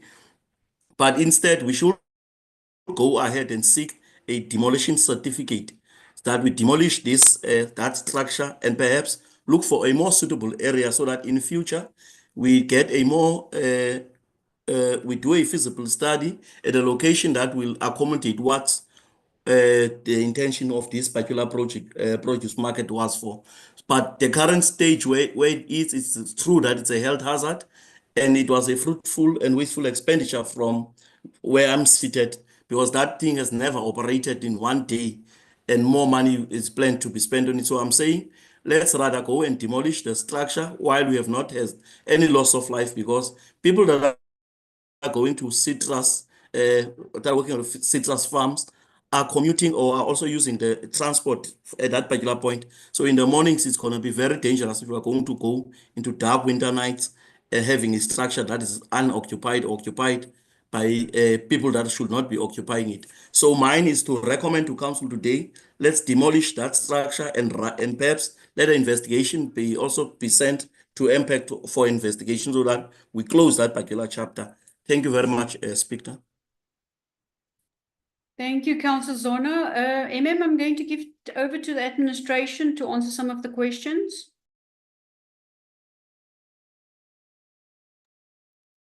Thank you, Speaker. I can just give opportunity to the acting director there just to give his comments, and if needed, I will add as well. Thank you very much, Speaker. The comments from the different councillors has been noted. The purpose and based on the recommendation was basically to repurpose the whole structure. We're going to wait, obviously, before we do anything to the building to see from a spatial development plan how we're going to repurpose that specific building to be of good use for the community.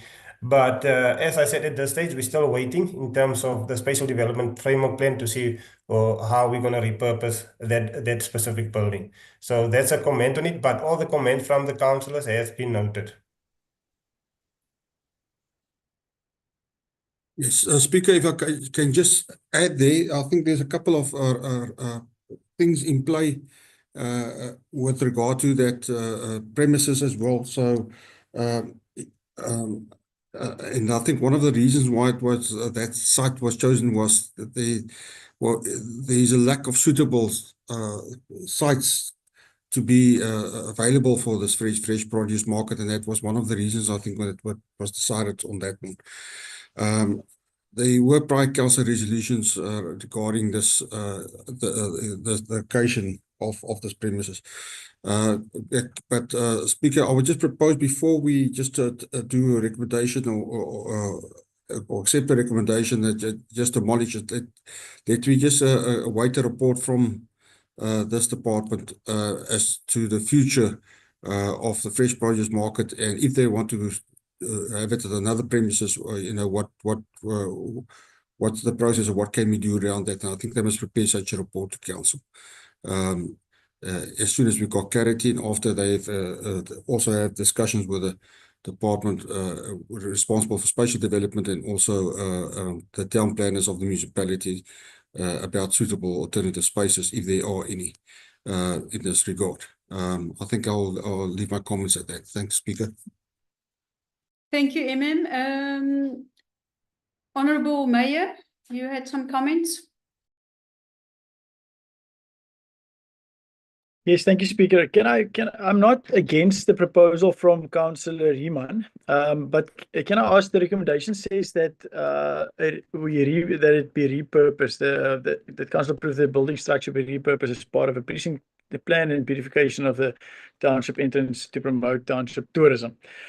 Can I ask that we can even change that recommendation, but to say that we do that a plan comes to council with what is the best future use of this site and this property. If the plan says that it must be demolished based on overhead lines or whatever the case is, then we approve.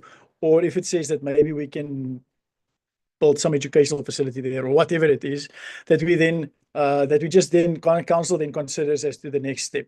So I again, I'm not against Councillor Zana's proposal, but I just think let's just hear what the other options there are, and then we make a decision going forward. So can I then make a proposal that we remove 10.2 and then we add a new 10.2 to say that a report comes to council with proposals of the future of this Anki fresh fruit market in order for council to consider the best way forward.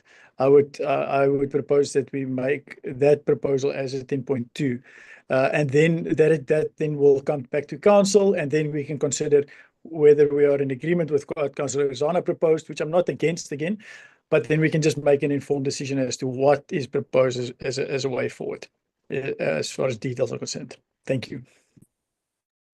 Thank you, Mayor. Before I give over to Councillor Zana, I just want to quickly give opportunity for Councillor Peterson.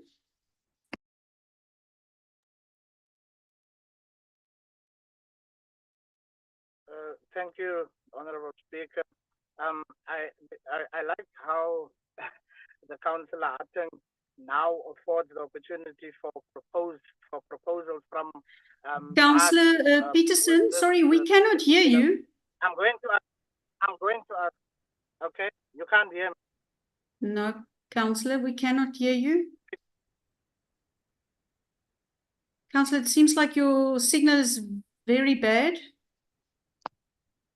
But can you hear me now? Yes, now I can hear you. Thank you, Councillor. What's your clarity question?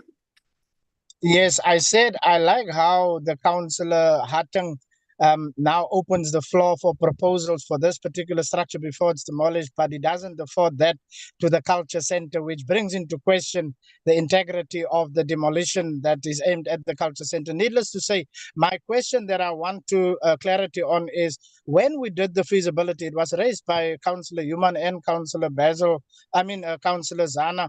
When we did the feasibility, did we do the normal thing of Eckes Bas and Yes class and decide for the people? Because if I look at the fresh produce, who is the market for? Who are we selling it to? Because in Hanky, all the people work on the farm, so for them to buy their own veg becomes futile. Where if we'd had this fresh fruit market or fresh veg market in a place like Jeffreys Bay where tourism flock to, and they can buy off the people, but we afford them transportation to get their goods to this fresh food store. It makes more sense. Yes, thank you. It makes more sense to put the market in a place where there is a market to buy the offtake, rather than having it in Hanky where no one will come to buy fruit and veg. So when we consider this, can we please make sure that we think things through when we do this feasibility? That is my only question, is who did the feasibility? Thank you, Speaker. Thank you, Councillor. Councillor Heeman, your question of clarity. Thank you, Speaker. I actually stand here to support the 10.2 proposed by the Mayor in terms of let us see how we can basically restructure this whole thing and come up with it. Either it will be demolition or it will be to repurpose the building. So looking forward to that report. So I would second the proposal as proposed by the Mayor. Thank you, Honourable Speaker. Thank you, Councillor Heeman. Councillor, I presume you want to second it. Your hand is up. Yeah, 10.2, but I'm covered by my previous speaker. Thank you. Sorry, the connection is bad. Are you seconding the Councillor Gludlin? No. I said I'm covered by Councillor Human on proposing. Thank you. On seconding. Thank you. Thank you, Councillor. So I have a proposal that was made by a mayor, and I have Councillor Heeman seconding it. Thank you. Yes, Mayor Borman. Thank you. Just for clarity, and maybe I'm not sure, did Councillor Zana make an official proposal for the recommendation, or is he also covered? I think we just procedurally need to make sure of that. Councillor Zana, yes. Are you covered by the proposal that was made by the mayor? Yes, Madam Speaker, I am covered. I will await such a time, then take it from there. Thank you. Thank you for that clarity. Thank you so much. Mayor, then we have dealt with this item. FED 2, back to you, Mayor.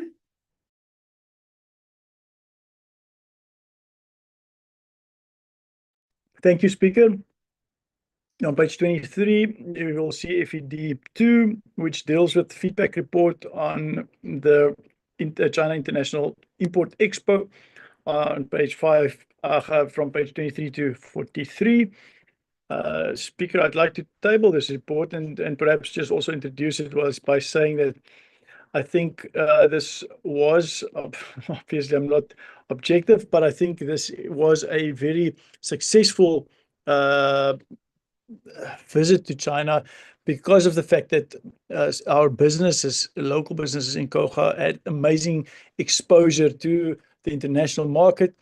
There has been 2, might be 3 groups of Chinese investors coming this way as well after this trip because of exposure that we got there.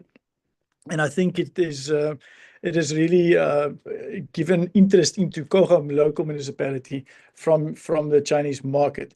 I do think that we can, if we wanted to put any recommendations in there, really ask that our LED department puts more effort into sourcing more of our local businesses to actually go to China, because I saw a lack of interest from the Chinese market if people weren't physically there, where the businesses that actually went with us, they got massive exposure and able to talk to investors, to talk to business owners in that side, and have a really good interactions with the Chinese market, whereas those who weren't there physically had a more difficult, or it was a little bit harder to engage the Chinese business interest on behalf of business owners to get specific interest in their products. So I think the LED team, while they did amazing to actually run this on behalf of the district, I think we can do more to get local businesses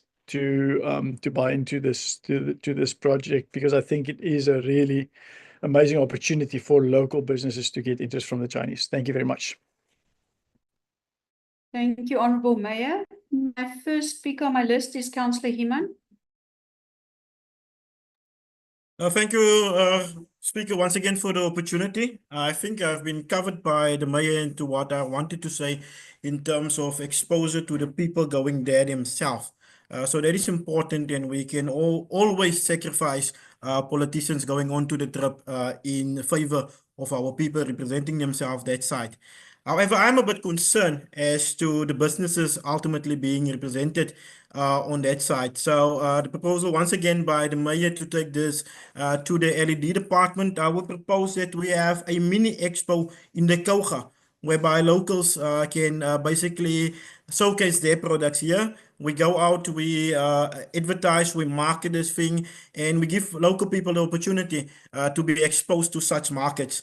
Once we have the mini expo here, we can always try to fine-tune the list into products which we like to be exposed to that kind of market. China is currently the biggest market, and it's a market which each and everyone wants to get into. So those 3 or 4 leads that have already been received with a minimal exposure on that side, that is very much encouraging, and looking forward to having that Chinese delegation coming over to the Koga and coming to explore. But we cannot be caught with our pens down here. So there's a lot of work that needs to be done in terms of our LED. which haven't always been so functional in terms of economic development for our local entrepreneurs. So this is opportunity once again where we can show that money hasn't been wasted in terms of this project, but we actually are providing a legacy in terms of what is going to be this product, this program for the Koga municipality, once again being a flagstone for the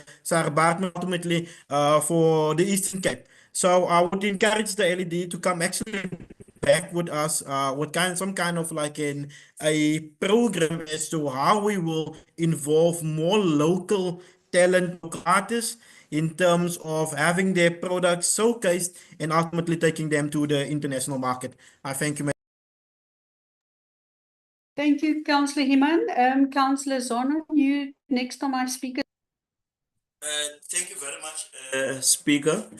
Speaker, perhaps I was worried when I was reading the item itself. It did not really speak to a lot of things in terms of the wording, but I think the mayor did justice in explaining thoroughly in terms of what it meant to go and what were the shortcomings that were identified and how that possibly can be rectified. But I think I'll concur with both of them, Councillor Human and also the mayor, on the issue that perhaps we need to expose our area more. I would even go to a word to say we need to industrialize Koga a lot, because for us who are ward councillors, the issue of unemployment is a huge challenge in our areas. When there's a project like the special resealing that's currently being done on the road, we are inundated with applications, but I think we should really relook our focus to see how best can we create jobs for our people, in particular here in Koga, so that we can serve as a flagship to all municipalities throughout the country. But I think a sector that we really need to do, because there's an agricultural sector that I think we really need to also explore, because I know that Chinese are importing a lot of beef and other type of meat from other countries. And I think we in Koga, we have a combination of commercial beef farmers and also upcoming farmers that I think LED is trying to up their games. We need to have abattoirs that will create jobs for our people so that we export tons and tons of meat to China. But I'm not against, I welcome this report and also perhaps the sentiments that were made by the mayor and also Councillor Human, that really let's get something going here in Koga. In particular, when it comes to showcasing what we have, it can be both on agriculture, arts and culture, or anything that's relating to job creation. But I want perhaps to say, if we were to get that right from LED, we'll be able to create a lot of jobs indirectly as the institution. Thank you very much, Madam Speaker. I think I like the term, Madam Speaker. Thank you, Councillor Zono. Thank you. Got anybody else for clarity question? Thank you. This item is for noting. I think we can carry on to FED 3. Thank you.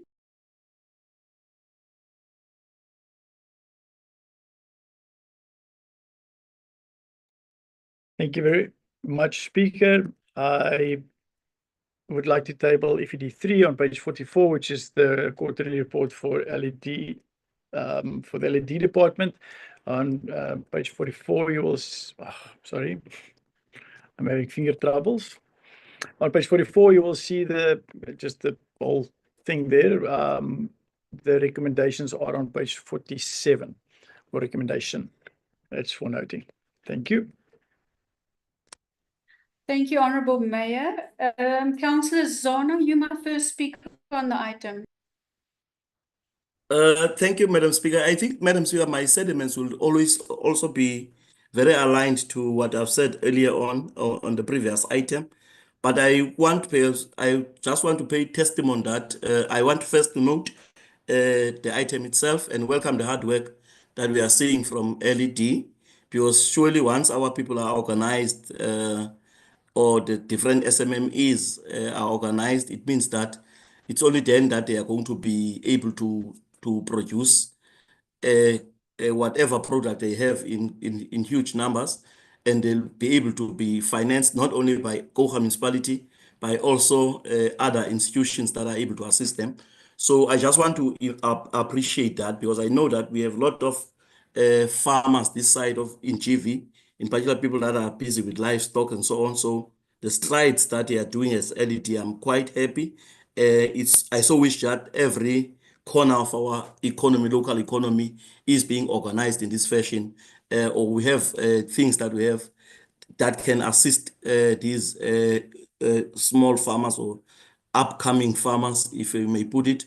But I just wanted to rise on appreciation for what LED is doing, but they should also try and get some more funding outside so that we assist our cooperatives and people that are really trying to make a hustle for themselves. Thank you very much, Madam Speaker.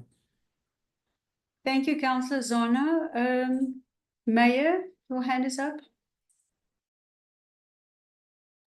Thank you, Speaker. I just wanted to say, I agreeing with Councillor Zona. I think this report doesn't normally come to council. It usually ends at the mail committee, and we just felt as a mail committee that the LED department is really doing wonderful work under Mrs. Aninyonk and Mr. Daimani and so forth, and we just wanted council to take note of the good work and massive progress that's happening in the LED department. So I just failed to mention that in my introduction.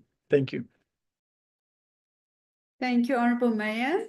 I don't have any other speakers on this item. Any clarity questions? I don't. And this item is for noting.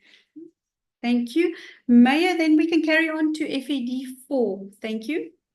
Thank you very much, Speaker. The next item is on page 60, and that is the write-off of irrecoverable arrears. And you will see the recommendation on page 62. And it just deals with the month of December, and then the annexure is on page 63. I table this report. Thank you, Mayor. My first speaker is Councillor Himon. The speaker, you will just have to juggle a bit between the speakers, not put me first every single time, but all good and well. Madam Speaker, on this one, yes, obviously welcome it in terms of the write-offs for EQS. I'm a bit concerned, Madam Speaker, in terms of our request that we have received for applications for EQS and the backlog. I just want to know in terms of the backlog, where we are at in terms of the backlog, because the last communication was that not so many people applied. I think it was 2,500 out of a possible 7,500, which we previously had on our indigent register. So obviously that plays a role in terms of what debt you can basically write off. So if we can just maybe have an indication, because I'm still getting from the community, still getting complaints that they have not received communication from the municipality in terms of the write-off. They have applied for it, but no communication was forthcoming. So yes, I welcome this, but in the same breath, I would just like to have a feedback in terms of how far we are with applications that has been received, and what is the status quo on that. Thank you, Madam Speaker. Thank you, Councillor Himan. I take the questions as people were indicating to be speakers, but I'll note that. I've got Councillor Zona also as a speaker before I give over to the administration. Councillor Zona. Thank you, Madam Speaker. Mine is just to check, Madam Speaker, on this one, whether this item or the list was taken to the bad debt committee, and did they approve that it's brought here in council? Sorry, I could not pick that up, but I just wanted that. Otherwise, I don't have any issue against it. Thank you, Madam Speaker. Thank you, Councillor Zona. Can I give over to the administration? Yes, Speaker, we can give over to the acting director there to answer there. Thank you very much, Speaker. Just on the first question with regards to the applications that were submitted, the item itself speaks to the new applications. In total, we've received like 344 new applications, and these are the items that has basically been verified. And so this is just the first portion of the items that has been verified and then considered to be as a write-off. And we still busy with the other applications. And I think as we go through all the applications, we will make sure that we inform the public in terms of how far we are, in terms of making sure that all these items, the new applications, in terms of the application and the progress on the applications as well. Thank you. Thank you for that clarity. Any follow-up clarity questions on this item? I don't see any other hands. Thank you. And this item is also for noting. Mayor FED 5. Thank you. Thank you, Honourable Speaker. I'd like to table the report for FED 5, page 64, and it deals with the disposal of items. And you will see the whole list on page 67 onwards that were condemned, and the recommendation on page 66, the 3 recommendations there. This obviously needs council approval. Thank you very much. Thank you, Mayor. I have one speaker, Councillor Zorno. Thank you, Madam Speaker. I think perhaps from our side, I think we've once proposed that if there are redundant assets that we are seeing in terms of what is being presented on the list that is here from page, I'm on 69, I'm just making an example, that if they are usable assets, we can donate them to our NPOs and NGOs, especially now that the US president has cut funding to them. I think if they are usable assets, we must find a way of donating such items. Yes, deregister them from us, that they are redundant, but then I'm sure there is an NPO or a person that can make use of them. That's the only thing I wanted to come with. But also, interestingly, ask a clarity about, I see there are assets that are coming from the country club, in which I believe it's in Humansdorp. To me, the country club no longer exists because it burnt down. So I just wanted to check these things. Is it still from then, or is it recent redundant stuff that's coming from that side? Because it doesn't make sense why we still never have returned this stuff off after the fire that consumed that particular building in Country Club. I just wanted to have that clarity. Are those stuff that it's there coming from that building of Country Club that's been really not being used for many years now? I just wanted that clarity, but also proposing that let's give to the NPOs that are perhaps doing a good work in our communities. Maybe they can use a table or chair here, there. So that's what I'm proposing, Madam Speaker. Thank you very much. Thank you, Councillor Zorno. MM, can I give over just clarity on the donations and on the country club? Thank you. Yes, we can, the acting director can respond there. Thank you very much, Chair.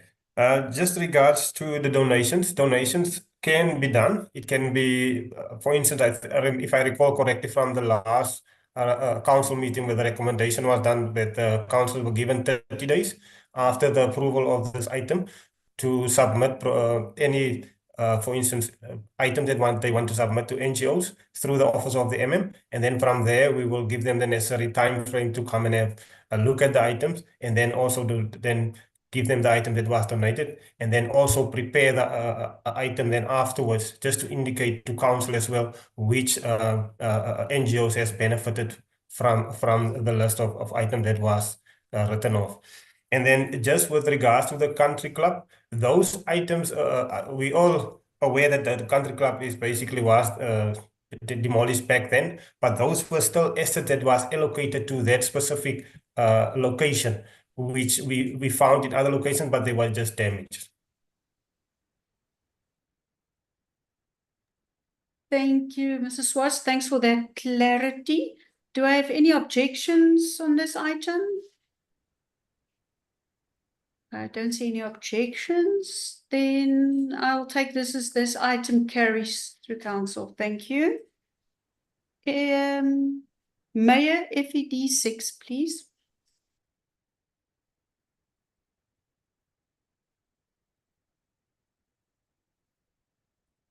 Thank you very much, Speaker. The next item is on page 92, FED 6, which deals with the audit action plan, which is what was referred to earlier.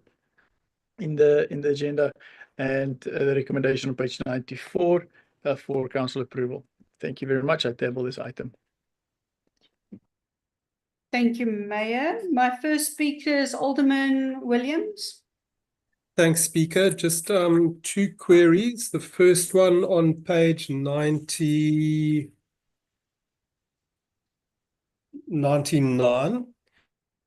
The second last mention there is water leaks, bulk meter readings under the actions on the far right. It says the accounts received, checked and returned to finance for the months of December 23 and January 24. I'd just like to get an update as to what happened with the rest. Then on page 101, you'll see there's no actions under the in the columns under action, responsible person, means of verifying, target date, action progress. If I could just get an indication what's happening there. Thank you, Chair. Just those two queries. Thank you, Councillor. I'm going to give to Councillor Zana and then I'll give to the administration. Councillor Zana.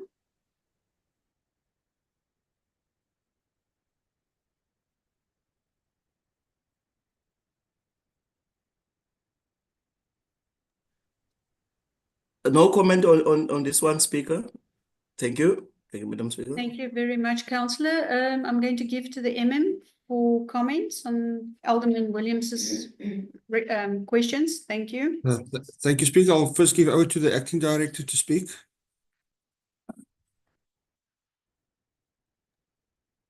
Good. Thank you, Speaker. Speaker, just on that, I think the Director Technical Services can maybe just give an update on that because I'm not so sure what the update is on those specific ones.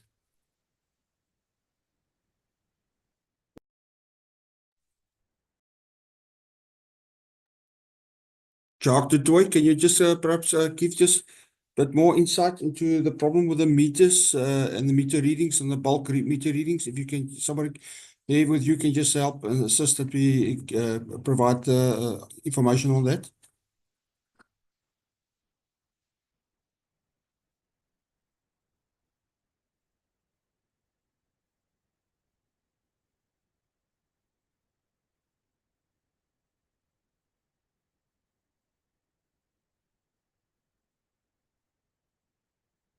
Acting Director Jacques, are you on? We can't hear you.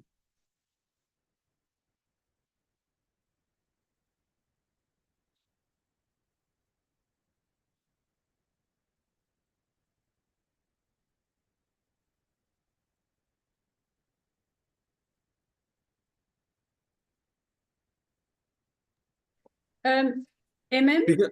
Speaker, it seems as though he's not struggling to connect or get to answer there. I'm going to just quickly come in. I think we just need to get more information and I'll supply the councillor with the detailed answers. One of the concerns that we have is the bulk meter readings that we have and what we are getting billed from the metro. The problem there is our readings, and when they do the readings or when they do assessments or when they, what we call in Afrikaans cuttings, we don't seem to be having them on the same dates, and that creates problems in balancing the water. How much water are we receiving? What are we paying for? And so on. So it appears that the readings aren't actually taken every month, therefore it creates a bit of a problem with us. And the CFO is in the process of arranging and negotiating, talking that we just clear this up, that we make sure that when the readings are done, that we are, as a local municipality, are there as well. So we're battling to get that reconciliation done, and that's in terms of the order action plan, we must try to find a way to sort that out. There are quite a few discrepancies in what I count in this regard, and we now need to find a way to resolve that. I think that gives a bit of a insight to what needs to be done there. I don't know. I think I'll stand with that for this moment.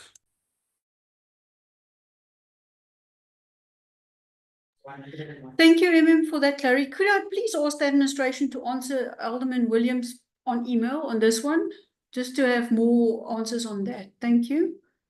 Any other clarity? Mayor, yes, your hand is up.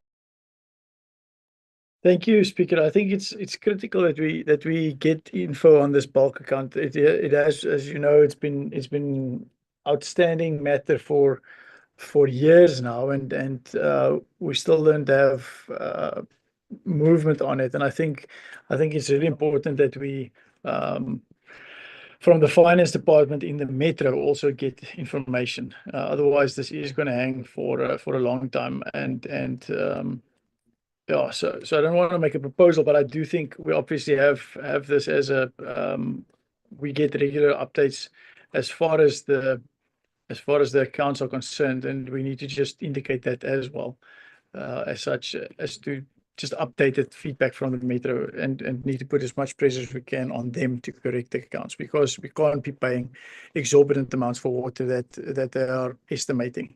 Thank you. Thank you, Mayor. May I also request from the administration to update the actions on 101 that's empty? Thank you. Are there any objections on this action plan? I don't see any objections, so this item carries. Thank you. Mayor, then over for FED 7. Thank you.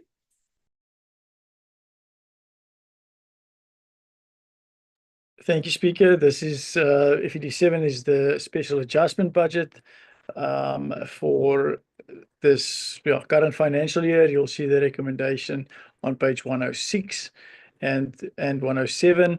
And you will then also see these adjustments on 108 going on. I would like to table this to council, and obviously the recommendations need the vote of a actual vote. Thank you very much. Thank you very much, Mayor. My first speaker is Councillor Himan. Thank you, Madam Speaker. Madam Speaker, I will reserve my commentary. I actually made a mistake with this item with the actual budget, so I will reserve my commentary, and I also did not prepare for the next item, which is the budget. Otherwise, I would have asked for your indulgence with it, so I will just wait for the vote. Thank you, Madam Speaker. Thank you very much, Councillor. Councillor Zona, you also on my speakers list. Thank you very much, Madam Speaker. But I think also from my side, I will not perhaps be in support of the special adjustment budget. Maybe also asking from the mayor, because we've been battling with this term special adjustment budget, because I don't see anywhere in our legislation that's governing finance, whether it's from from the side of public and local government, but we've never seen it. But I just want clarity on this one. But I must note that we are not going to be in support of the special adjustment budget as presented by the mayor. Thank you, Madam Speaker. Thank you, Councillor Zona. I'm going to give over to the MN on clarity on this special adjustment budget. Yes, Speaker. Obviously, allocations to the municipality are adjusted through the year, and we need to, in an adjustment budget, then amend those allocation figures in the budget. I'll give over to the acting director there if he doesn't want to add anything to what I've said. Thank you, Chair. Just with regards to the adjustment budget, the adjustment budgets are done in accordance with Section 28 of the MFMA. Although it's called a special adjustment budget, we are fully aware of the terminology, but it's just done in terms of Section 28 of the MFMA.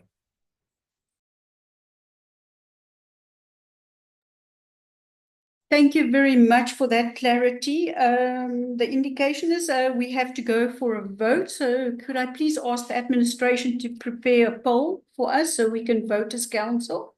Thank you.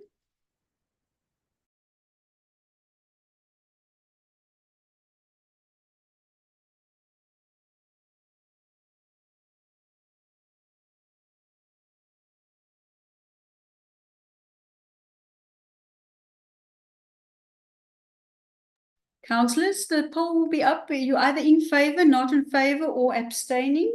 Please vote.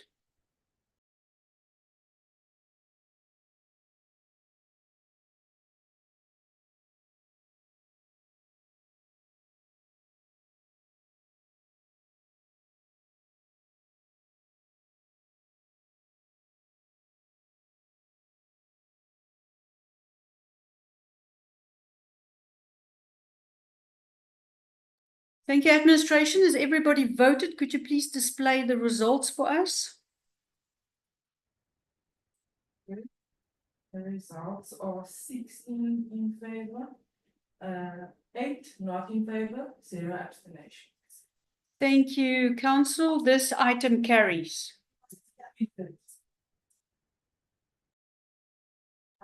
So the outcome is in favour, 16, 8 not in favour, and 0 abstains. So it carries. Thank you, Council.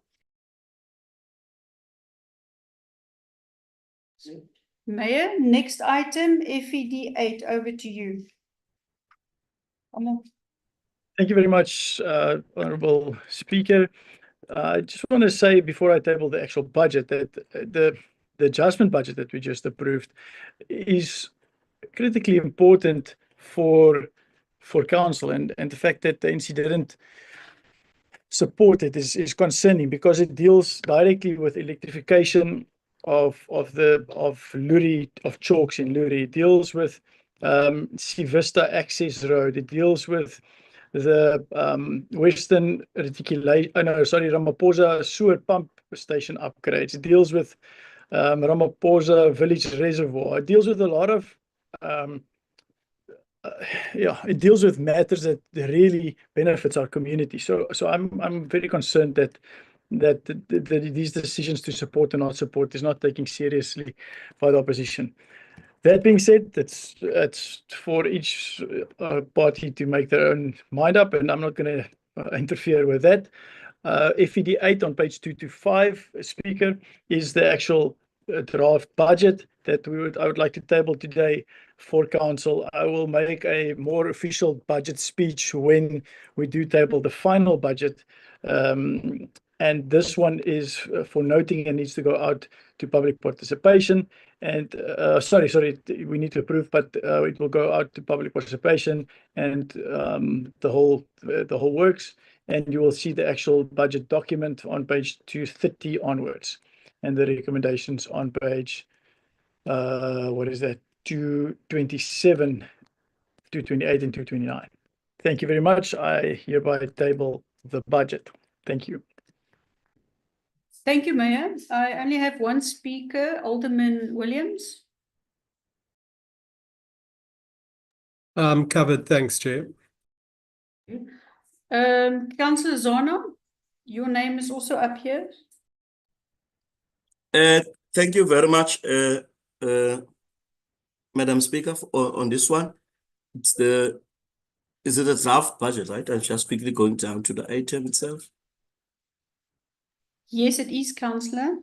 Yes, I think, Speaker, it's been a trend throughout our, as opposition, throughout this term, that we have not supported the budget that's being presented here because of there are a number of issues. I know that the mayor in particular, also the former mayor, were people that were against the term that called that the budget is not pro-poor, and I know that he went at length to explain it, but I think from our side, we always advocate for a budget that will be word-based, and so that any ordinary person, when they are going throughout these IDP processes to community engagement, they must be able to see how the budget of Koga, these billions of rands, are going to impact their own lives. How will it change their life? But it shouldn't be that a certain portion, a small portion is going to a certain area and a bigger is going to an area. But we must find a way of striking a balance to say,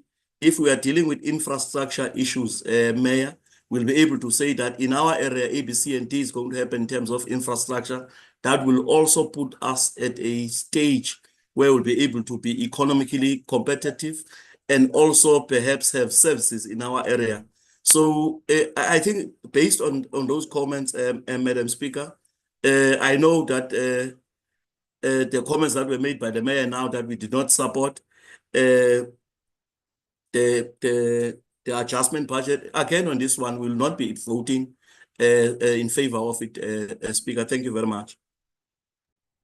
Thank you, Councillor Zona, for your comments. I don't see any other hands. For clarity, I'm going to ask the administration to prepare a poll for us because we have to vote as council on this one. Administration, could you please prepare a poll for us?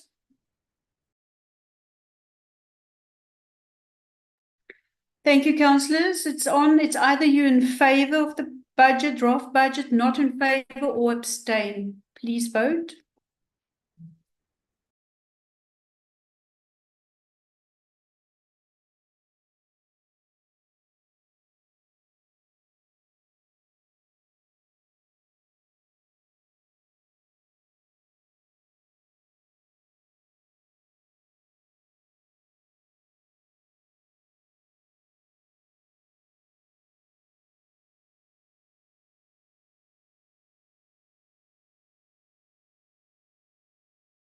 Okay. Could the administration reveal the poll for us? Thank you. Okay, the results are 16 in favor, 8 not in favor, 0 abstentions. Thank you, administration. I'm just confirming 16 in favor, 8 not in favor, 0 abstaining. So it means this budget carries. Thank you so much, council. Mayor, we have the end of the finance department. The next department reports by the chairperson, Planning and Development Services. Mayor, over to you.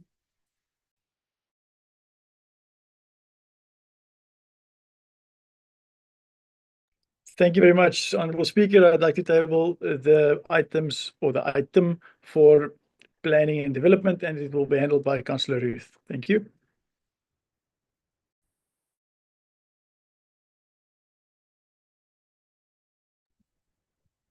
Thank you, Speaker. Thank you, Mayor. So I'm just trying to get to the page.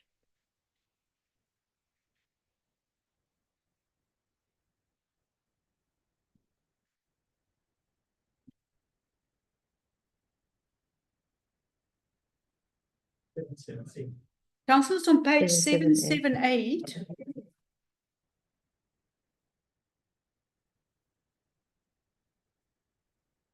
Thank you. Apologies for that, Speaker. This item is to give certain exemptions to the spaza shops that are trying to become compliant, and it's to relieve them of the obligation to serve notices through registered mail and in the media as part of their public participations, just to make it less arduous for them. The recommendations are on page 780. I table the item. Thank you, Speaker. Thank you, Councillor Ruth. My first speaker on the item is Councillor Himan. The floor is yours. Thank you, Madam Speaker, for the floor. Much appreciated. Madam Speaker, I rise to not support the item. I think there was a call sometime last year by the President that all sponsorships will be compliant by the end of February. We as Koga municipality conveniently decided not to uphold that deadline, and we gave sponsorships a 6-month period to become compliant. I think that is sufficient enough. Please bear in mind for sponsorships, we have a sponsorships policy where sponsorships are supposedly to be in line with and supposedly to apply according to what has been stated inside of the sponsorship policy. So conveniently, these shops have not adhered to this, not only by the call by the President now, but since the inception of sponsorships. We had this policy since 2018, I think. So based on that, I cannot be in agreement that we should make it now easier for spaza shops and even gives exemptions in terms of what is required for them to become legal operated spaza shops within our communities. So because of that, I cannot be in support of the item currently in front of us, and I will not be voting in support of it. I thank you, Madam Speaker. Thank you, Councillor, for your comments. Mayor Bowman, you my next speaker. Thank you very much, Honourable Speaker. I just want to make sure that I understand the PA correctly. So the PA is saying that they do not want any spaza shops in this municipality, because should we now go and close all these spaza shops that is servicing communities by selling food products or whatever it is at a convenient location. So what we as a municipality is doing is we are making 100% sure that the spaza shops comply with all the legislation from a health and safety point of view. So health and safety, our OHS with law enforcement and so forth, not OHS, our health and safety inspectors with law enforcement go out regularly to every single one of these spaza shops, inspecting that they sell products that are not expired, that they sell legally, that they have all their licenses and are compliant with all of those. The only thing that spaza shops are not compliant with and will never be compliant with is building regulations. And therefore, this item is coming here to make sure that we make it as easy as possible for people to do business in servicing our communities. So I just want clarity. Does Councillor Human ask, is he asking that we close all spaza shops? Thank you very much. Thank you, Mayor Bowman. Councillor Human, clarity on what you were proposing or opposing? Madam Speaker, let me just put on my video here. Madam Speaker, as the Patriotic Alliance, we have been quite advocate on this issue of spaza shops. We want spaza shops to be compliant, and obviously we want spaza shops to be within our communities. But non-compliant spaza shops cannot be part of our community. This is a policy that has been adopted by the DA-led Koga municipality.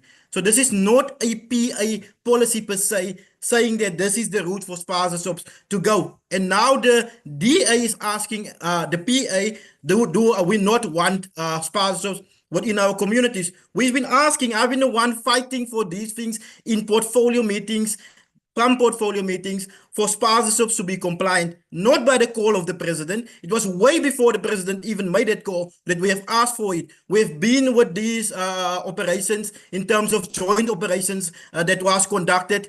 We've shown where these spaza shops are transgressing. I was the one asking, what are we doing about all these transgressions? Because it's just a fine upon a fine upon a fine upon a fine. But nothing is being done seriously in terms of these spaza shops, ensuring that they are compliant. So I will not change my stance. These shops need to become compliant. The process of planning and development from the side of building control is part of those processes, which is part of the policies that we currently have in existing in the Koga municipality. So I'm just following the policy as stated by the Koga municipality, and I will stick to that. Thank you, Madam Speaker. Thank you, Councillor Iman, for that clarity. I have one more speaker on this item. Alderman Williams, you the next speaker. Thanks, Chair. I'm covered by the Mayor. Thank you very much. With all this debate, we have to go to a vote Madam on this. Speaker. Councillor Peterson, your hand is up. A clarity question?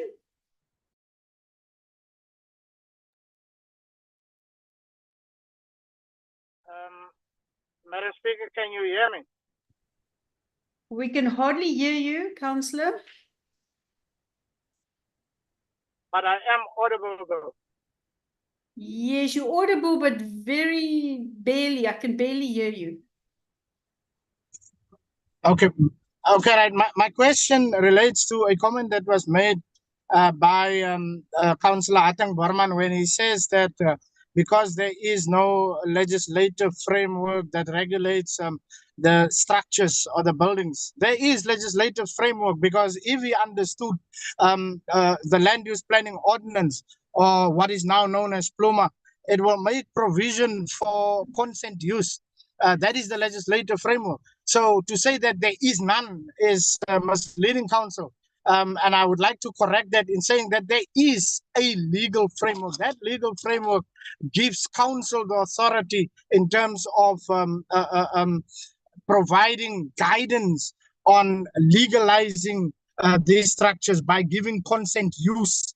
And that is sort of a temporary departure from the town planning scheme. So I just wanted to correct this in saying that there is a legal framework. It makes it sound as if though council must operate outside the law. We are not outside the law.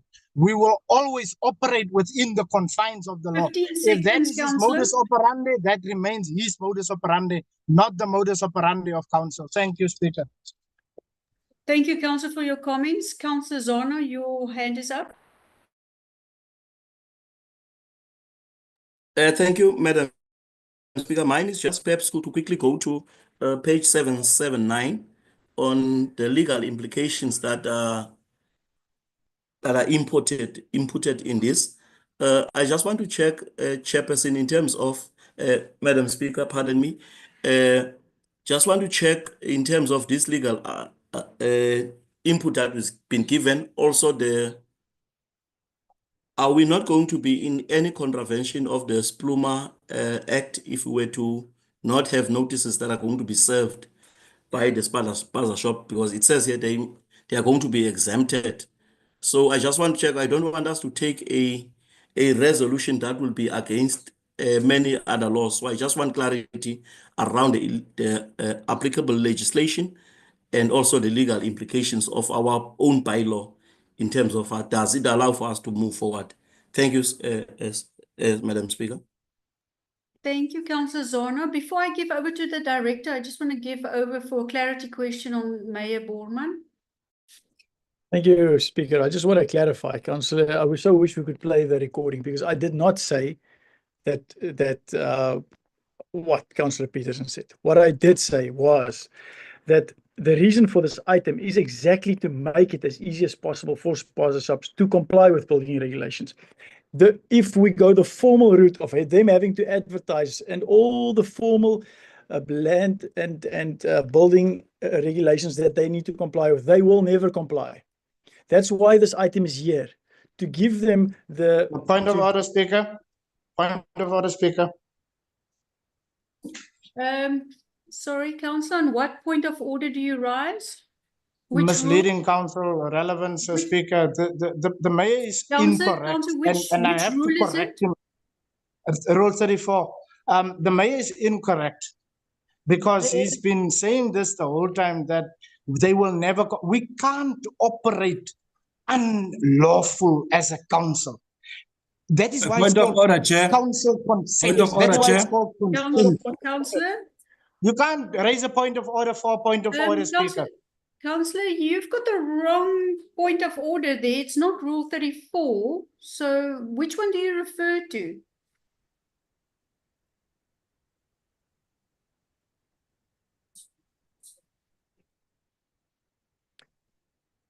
I'm covered, Chair. Thank you. Thank you. Councillors, I'm quickly going to... Am I still on the floor, Speaker? Yes, Councillor Peterson, I was asking you, you were referring to a rule that was not relevant to this. I just trying It's to figure out 35 relevant, Speaker. Which rule is that? I just said it. I keep being muted. So this is barbaric, to say the least. I don't know who does the muting. Councillor, which rule are you referring to? Which number, Councillor? I said 35 relevance. Unfortunately, that refers to the length of the address. I'm quickly going to give another councillor opportunity. Please check for the correct rule you're referring to. Councillor Little, did you want a clarity question? No, Chair. Just wanted to bring the previous speaker on order for misquoting the rules. He must do his homework. Thank you, Chair. Speaker, you can't have a point of order for a point of order. It doesn't work like that. That's why you have the ruling to decide whether the point of order is valid or not. Dludlu, he likes to, or Councillor Dludlu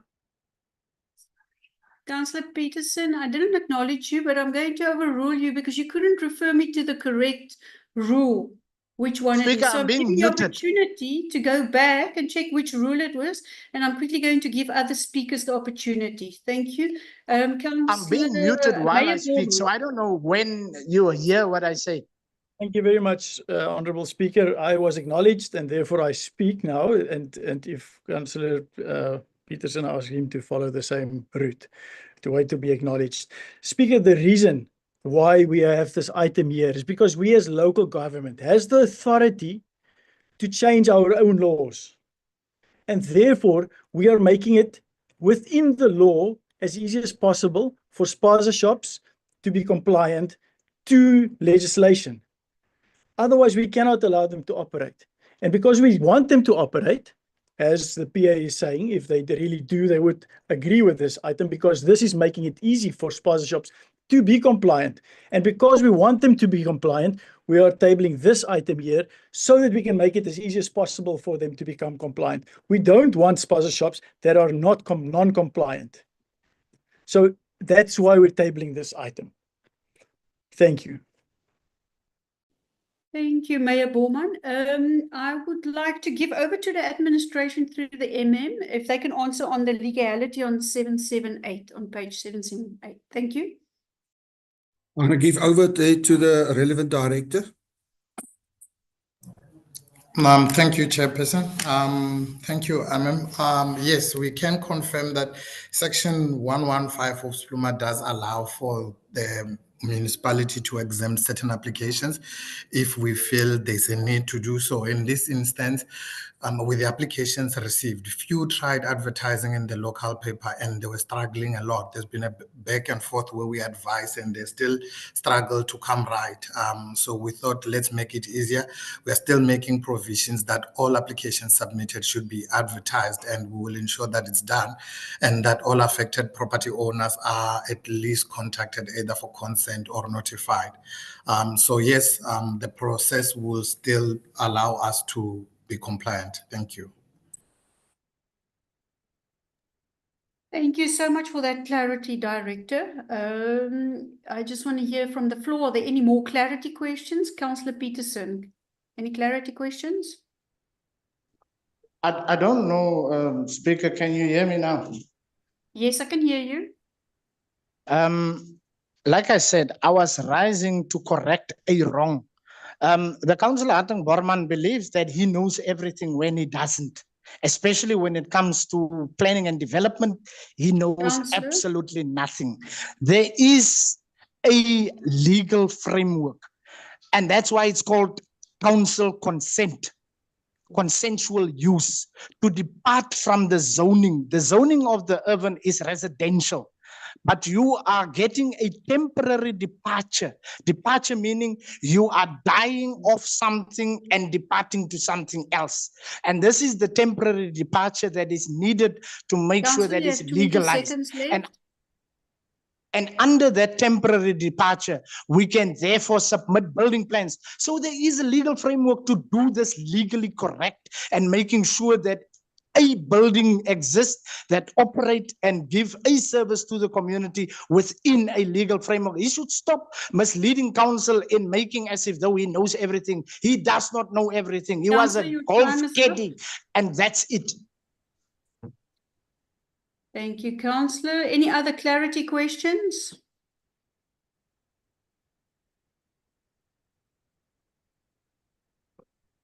Councillor Peterson, is that an old hand or a new clarity question? Okay. That was an old hand, Speaker. Thank you, Councillor. May I please ask the administration to prepare a poll for us so we can vote on this issue?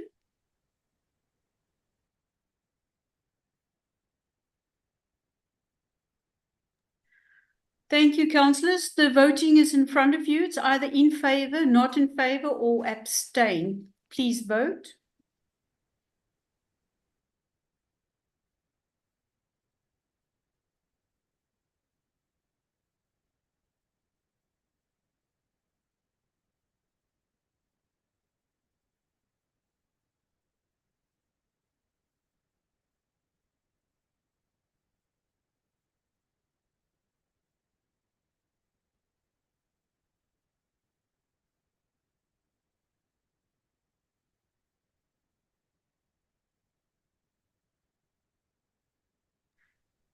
Okay, councillors, I hope you all voted. Could I ask the administration to give me the results?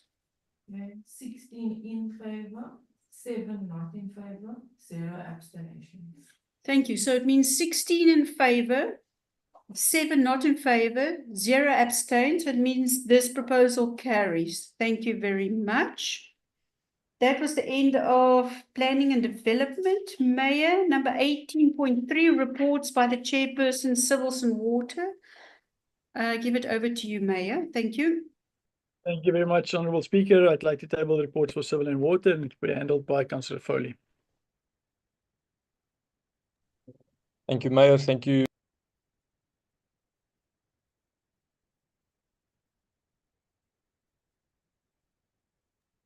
Councillor, we cannot hear you. Sorry, Speaker, I was talking to myself there.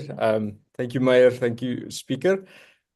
Speaker, I'm on page 782, and the item speaks to the approval of the final project implementation plan for the financial year of 2025 and 26, and it is regarding the MIC allocated grant funding. The recommendation, Speaker, can be found on page number 784. Speaker, I must just say before I table the item, we received the new DORA last week, so I just have to add another recommendation, 10.2. And perhaps just the explanation before I add the recommendation is that there was a reduction of amount of 34,000 Rand, which is not a lot of money in the grander scheme of the this grant. But we just have to make an adjustment of 34,000 Rand. So, Speaker, I would like to add recommendation 10.2 that we make the expenditure value of the upgrade of the Queen Street pump station to 0, and that we make the expenditure value of the Arcadia pump station upgrade to 66,000. That is the recommendation 10.2 that I would just like to add, Speaker. The reason why we are taking the Queen Street pump station office is that it went through some upgrades recently with internal funding. Thank you, Speaker. I table this item.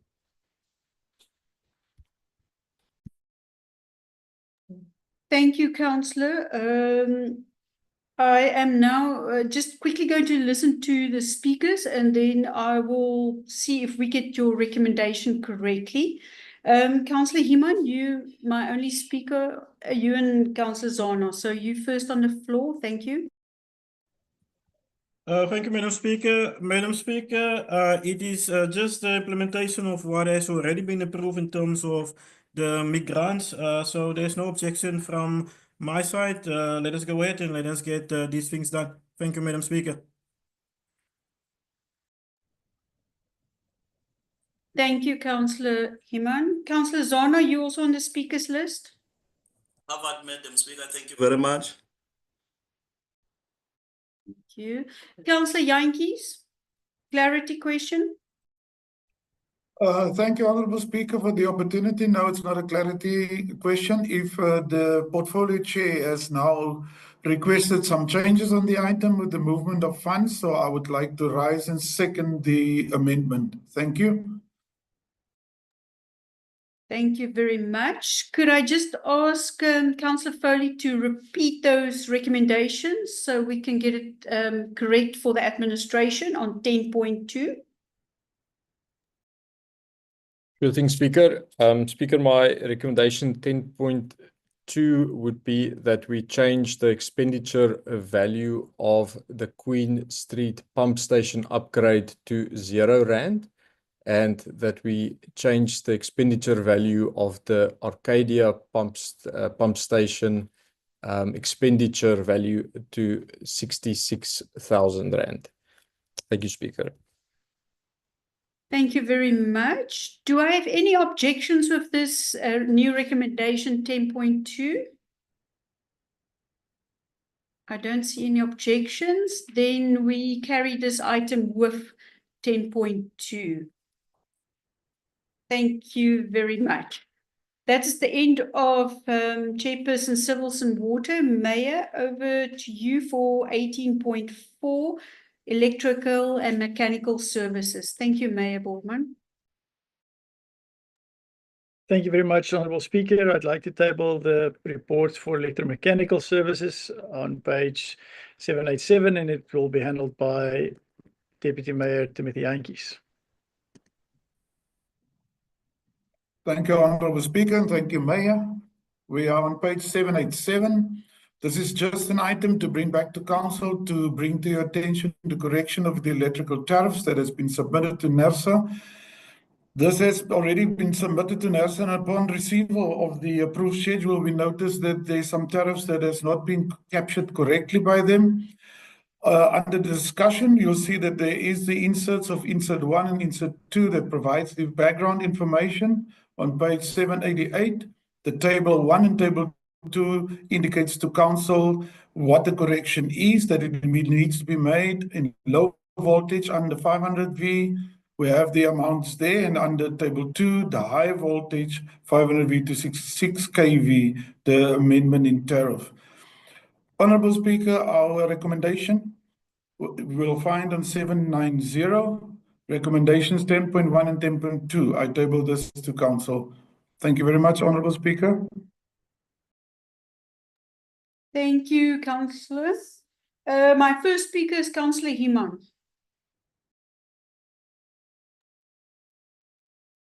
Thank you, Madam Speaker. Madam Speaker, it's just clarity which I'm seeking here. In terms of the item outline number 7, it states that if not rectified as per the recommendation, there will be further financial losses incurred. So I just need to know what is the current financial losses that we have faced with this item. Further to that, the difference seems to be quite large here in terms of 68 going to 391. Likewise with the second table. So just want to know the implications of that change and how the customers was actually billed previously, because I do see there is 668 customers that was, or rather consumers that was affected by this, let's call it misprint, miscommunication that was received from the side of Kouga municipality. Once received, we immediately challenged it. But because these rates were indicated in our approval letter, I just want to know what was that implication in terms of that. So it would be, what is the financial impact to the consumers? What is the financial impact to Kouga municipality? And is there any financial losses that was occurred? If yes, how are we going to recoup such financial losses? I thank you, Madam Speaker. Thank you, Councillor Himan. Councillor Zono, you the next speaker before I give over to the administration. Thank you, Speaker. Mine is just perhaps arising to note the item, because I think what the comment made by the director there in terms of what the NERSA is saying, it's going to be favorable for us, and I take that it's going to be favorable for our community. So I'm just rising to note the report. Thank you, Speaker. Thank you, Councillor Zono. May I please give over to Director Madat just for clarification on Councillor Himan's questions. Thank you. Thank you, Speaker. Speaker, just firstly, before I start, I just want to make a correction on the number of consumers that was affected by this. From the 600 and something, we had our meeting subsequent to this item just to verify the numbers.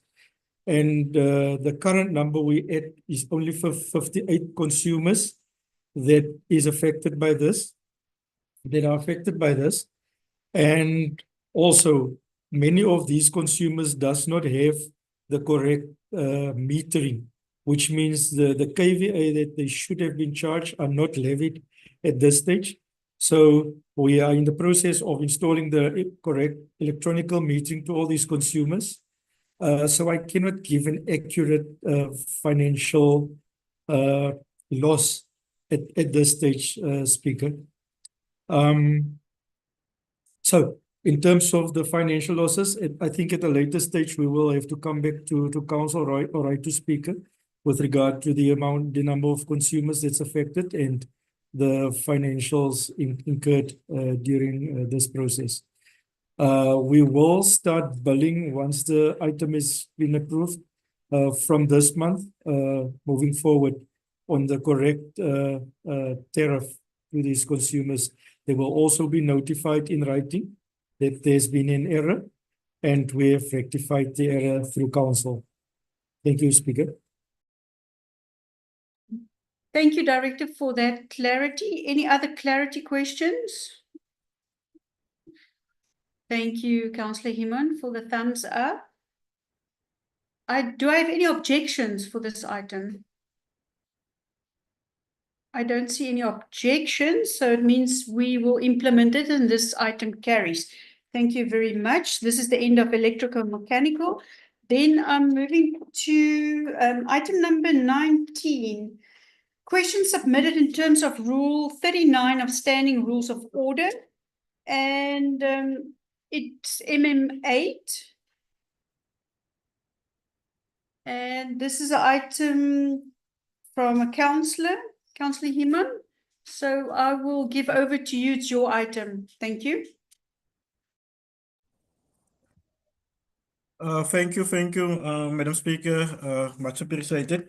Madam Speaker, before proceeding, I just want to know, I know that you were not the speaker when I wrote this question, but there was actually another question which is not appearing on the agenda. So maybe if you can just maybe liaise with previous speaker, and that was a question pertaining to the security of Councillor Alexander, which is not appearing here, but I will not dive into that one. So speaking in terms of this item here, this question was actually written before we had a council meeting pertaining to the demolition of the Cultural Center. So a lot of those questions I think has been answered in that council meeting. But what is a concern for me was the council meeting that we had in June of 2023. And that was a meeting where we actually resolved to alienate the building by means of a sale of the culture center. So there was never any the decision taken to demolish the building. But the building anyway went into a process of demolition in August 2023. Or rather August 2024, which is actually a concern as that did not carry any council resolution. The first time that we had the council resolution was now at our February meeting of 2025. So that is a concern that we have acted without council resolution in terms of the demolition of that building, which was actually going through a tender process where I think there was non-responsive bidders in terms of that item. So for the cultural center, there is still a lot of questions that was not answered. Even in terms of the resolutions that was taken in 2023, one of the resolutions was, and that was a commitment by the mayor, that council would have like receive a report on the status of the cultural centre, inclusive of the insurance report. We have not received any insurance report up to date for the cultural centre, and it's going now for 1.5 years now. So there's quite a lot of things which is not covered, and I would like the administration to just cover the holes inside of the culture centre. I thank you, Madam Speaker. Thank you, Councillor Himon. Seeing that I was not here, I think what I need to do is send this to the administration for all your questions, and then we can bring it back if that's okay with you, so we can have clarity on all your questions. Madam Speaker, can I defer on you on that one? Yes, Councillor Himon. Yes, remember the item was first going to be entertained at the January meeting, which I wrote in. But because that time around, administration didn't understand question 39 and as to how administration should respond to it.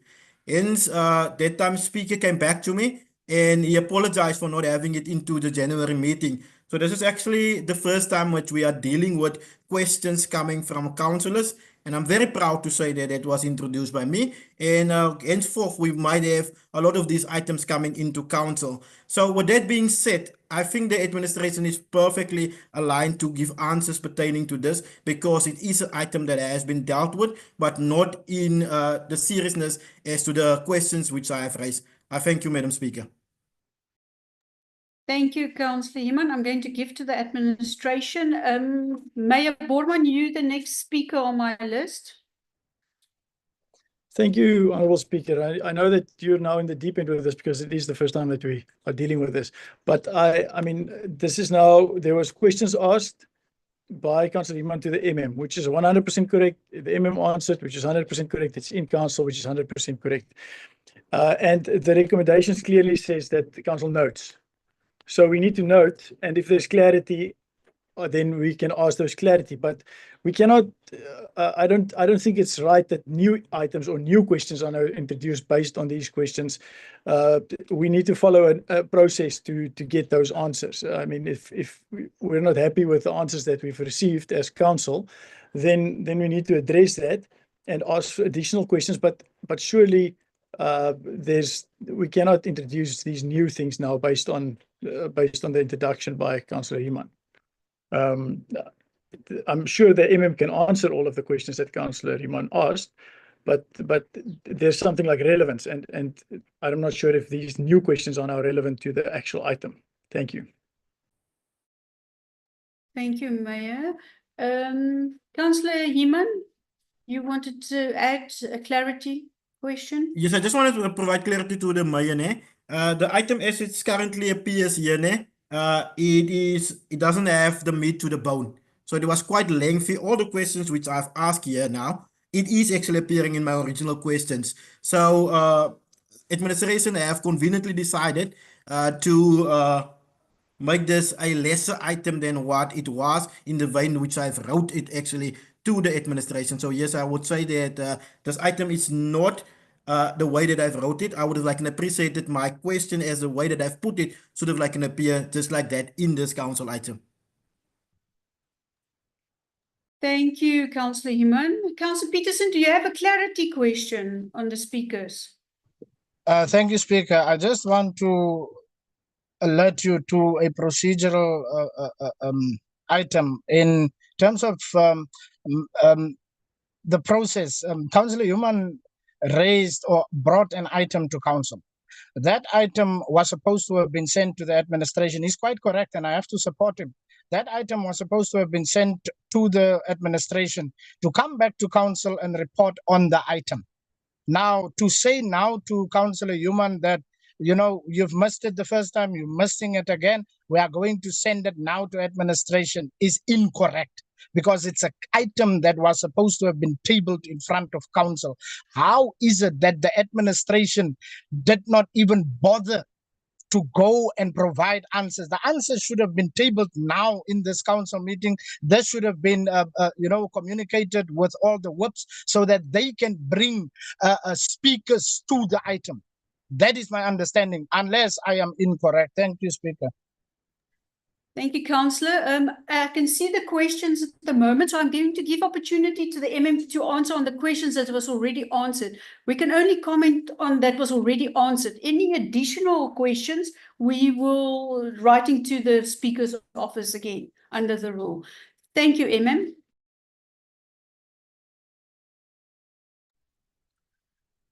Thank you, Speaker. I'm going to give over to Lawrence Makuela, that he can just provide further information regarding this item, and if necessary, I'll follow up. Director, can you take the floor, please? Thank you, MM. Chairperson, the question which came to me on this matter is the only question which is on the agenda, on whether this is moving forward or not. If there was any other communication missed, we can check and then we can respond at the next council meeting, put a formal response at the next council meeting. That was the only question. And the mayor is right. There were no questions asked for today. I think the councillor already responded to say some of the things were done. And I think the details will definitely come when the item comes back to council, if there are any other questions. But this was the only question raised, and this is the response to the question from the councillor. Thank you. Thank you, Director. Councillor Himan, any follow-up? Clarity? Madam Speaker, I beg to differ, but for the sake of progress, I will stand down on the item and kindly allow the item to come back to the next meeting. So it's all good and well. Thank you, Madam Speaker. Thank you, Councillor Himan. We note the item. We have come to the end of our open agenda, and I did allow that we're going to do a motion of exemption. Exemption C, quite a tricky word for Afrikaans person. Councillor Zana, I'm going to allow you to table the motion. Thank you very much, Madam Speaker. Perhaps let me just get straight into it and not waste any time. Speaker, I'm rising perhaps to raise. Let me start by saying, in terms of Rule 29 of the Standard Rules of Order, the African National Congress hereby submit is Rule 30.1 that I'm raising a motion of exigency when it comes to our meetings, virtual meetings. The reason that we are raising this exigency, motion of exigency, Speaker, it's because of we have virtual meetings that we are holding, but our virtual meetings are in terms of our standing rules of order, it's silent on the issue, and it's been given power by a resolution that we took in 2021, which, like, can I just quote the resolution for you? It's 21/forward 12/forward MM10, which says that we can have a continuation of meetings, which therefore means that we are not having physical meetings. So mine is to say, while we acknowledge the Speaker's authority to regulate meetings in terms of Rule 30.2 and the 2021 Council resolution, we must emphasize that the national state of disaster has long been lifted. The reliance on Circular 18 of 2020, which contingent on the Disaster Management Act, is no longer legally justifiable. Municipalities across the country have resumed physical meetings, and we believe it is time for our council to do the same. Virtual meetings, while convenient, undermine accountability, transparency, and meaningful debate. Physical sittings allow for direct engagement, better oversight, and adherence to principles of participatory democracy as enshrined in our constitution. The ANC caucus therefore rejects the indefinite extension of virtual meetings and calls for an urgent review of the 2021 resolution in line with the current legal conditions. So we are calling that we rescind that motion, that resolution of council we took in 2021. We therefore make the following, Speaker, that as the way forward, immediate resumption of physical meetings, meaning with virtual options reserved for exceptional circumstances, urgent review of the standing rules of order, so that we align with the post-disaster legislation and ensure democratic practices. And also the third one, it's a hybrid system for voting, open votes, show of hands and verbal can virtually, but leadership elections must be done secret. So I'm therefore tabling this motion to the House Speaker, and hopeful that we are going to consider it, because we are not saying, because currently we are meeting, but our province, yes, there is a council resolutions that we have on this to have continuation, but I'm appealing to council members that let's perhaps go back to physical meetings till the time we've reviewed our standing rules of order, so that we align them with this current environment that we are finding ourselves of virtual meetings. And also, I know that today, I think for the first time, we had some people that were watching the meeting via YouTube, but it's good that we regulate such things so that we are not found wanting in terms of legislations. Thank you very much, Madam Speaker. That's the motion I wanted to bring to the attention of this particular House. Thank you very much. Thank you, Councillor Zana, for the motion. Mayor Boardman. Thank you, Honourable Speaker. Speaker, I would like to just call for a caucus, please. 5 minutes, well, 5 or 10 minutes to you. People, I'm actually going to allow it, then we can have a comfort break also. So administration, could you please break us up in the breaking rooms, please? 15 minutes, thank you.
Speaker, I don't know if you can hear me, but is the caucus only for the DA or do we get our own breakaway rooms?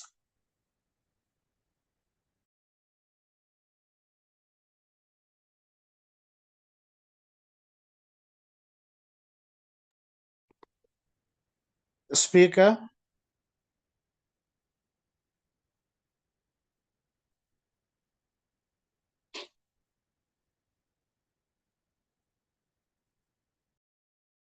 Councillor Peterson, I will engage one of the officials to see. I'm not sure they're probably thank not you. next to the computers, Councillor. I will check now. Thank you, Mr. Goliath, because now we're sitting while we could have used the same time as the DA to have our own caucus pertaining to this Councillor. item. Miss Rousseau is talking on in the chat box, Councillor. Okay, thank you, sir. Okay.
Welcome back, everybody. I hope you had a quick comfort break. Councillor Zono, I'm looking for a seconder for your motion. Do you have a seconder?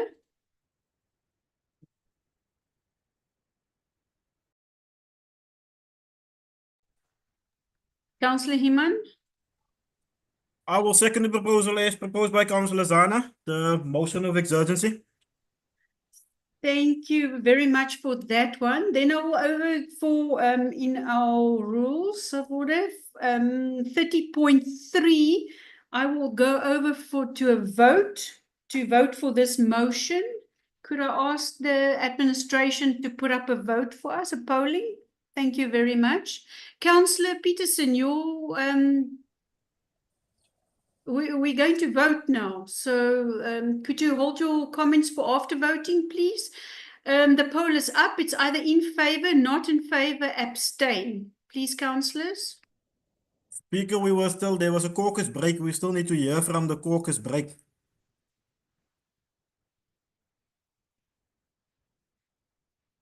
Speaker, can you hear me? Councillor Zono, we will allow you, yes. I was going to ask the very same question, Madam Speaker, because there was a request for caucus, and normally there will be a report back in terms of such. So I'm just waiting for that. Thank you, Speaker. Okay. Chief Whip, you allowed to carry on? There's a chief of the DA. Yes, ma'am. I'm gonna hand over to the mayor. He will present what the caucus decided. Thanks, ma'am. Thank you, Chief Whip.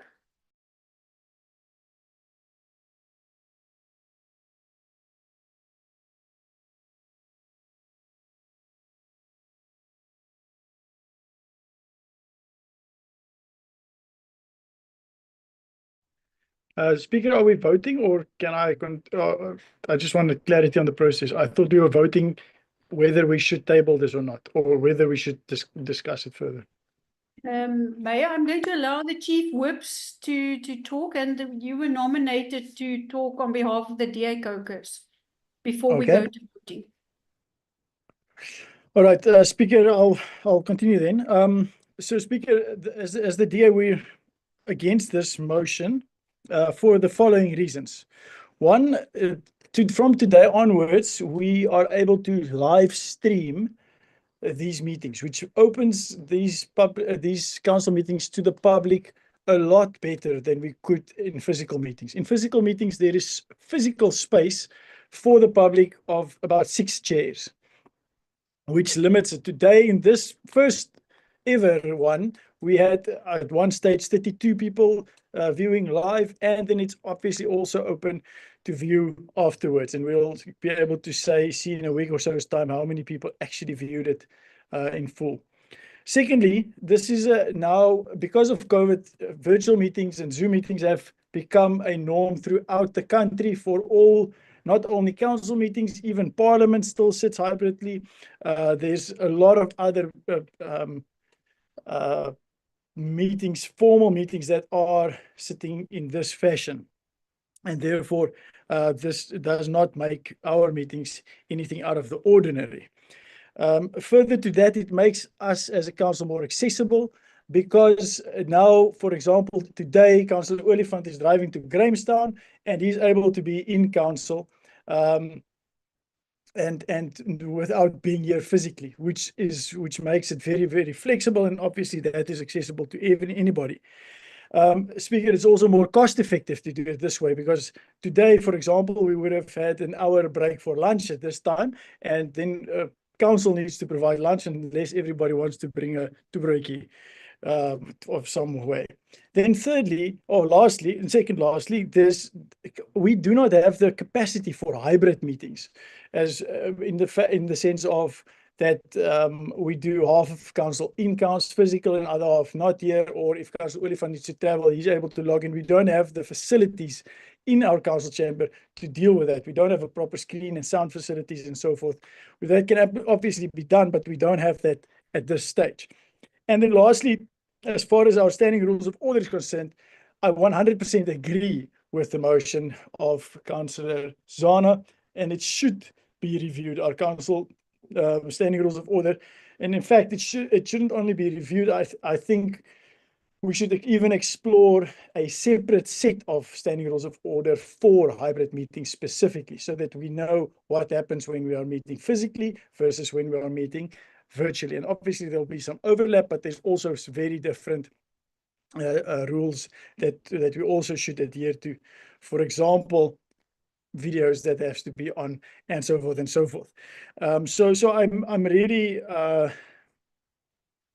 yeah, that is for all these reasons we are voting against this motion, but I am asking your office to urgently review the standing rules of order to make provision for having virtual meetings. Thank you very much. Thank you, Mayor. Any other caucus, the PA caucus or the ANC caucus would like to add something before we go to voting? Madam Speaker, can you hear me? I can hear you, Councillor Himan. Okay, I just would like to make a submission that all points raised by the mayor is noted. And Point of order.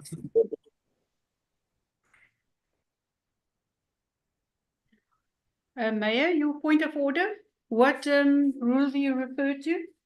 Rule 30.3, Speaker. It says that if a motion is seconded and carried by the majority, meaning we should then, if it's seconded, we should vote on whether we will debate this. So we have not voted yet, and we are now going over into debate. You've asked me for feedback from our caucus, which I've given, but we cannot go over into a debate unless we've voted whether the motion should be tabled or not.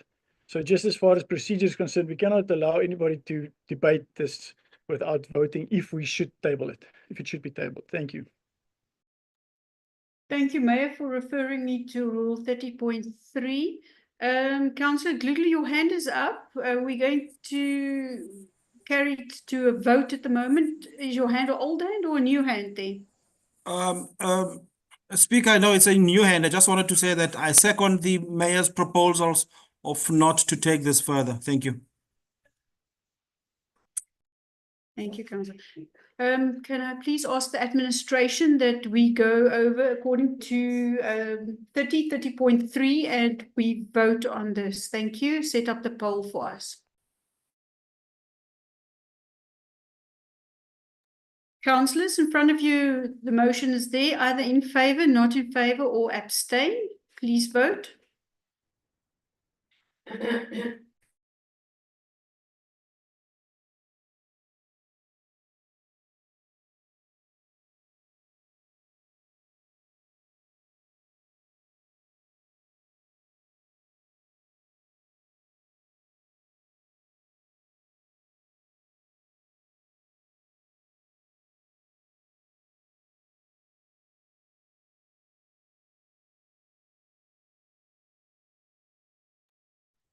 Could I ask the administration to give me the results, please, of this voting poll? 7 in favour, 17 not in favour, 0 abstain.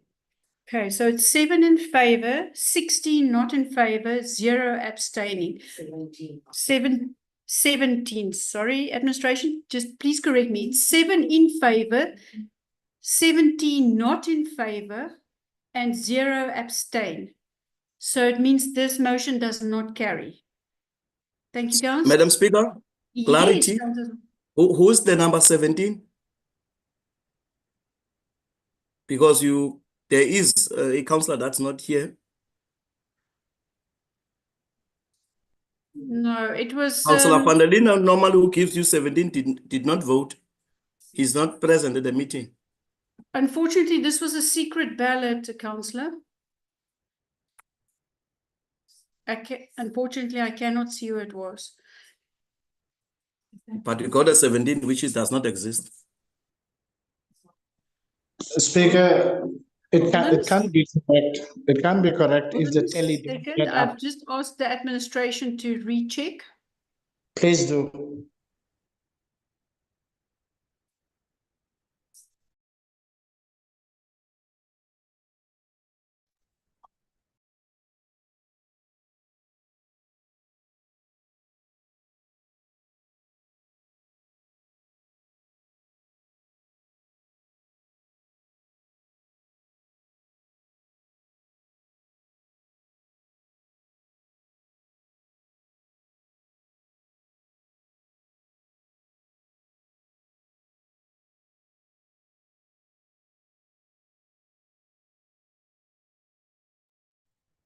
Okay, I've just got confirmation from the administration. It is 7 in favor, 17 not in favor, and 0 abstaining. So the motion does not carry. I can unfortunately not see who voted not in favor, and there are 24 councillors in this meeting at the moment. Okay, so this item does not carry. We are finished with the open agenda, and we thank the public and everybody that was in here. So I'm going to give you a little moment to go to your confidential agenda. And administration, please, everybody that's not needed here,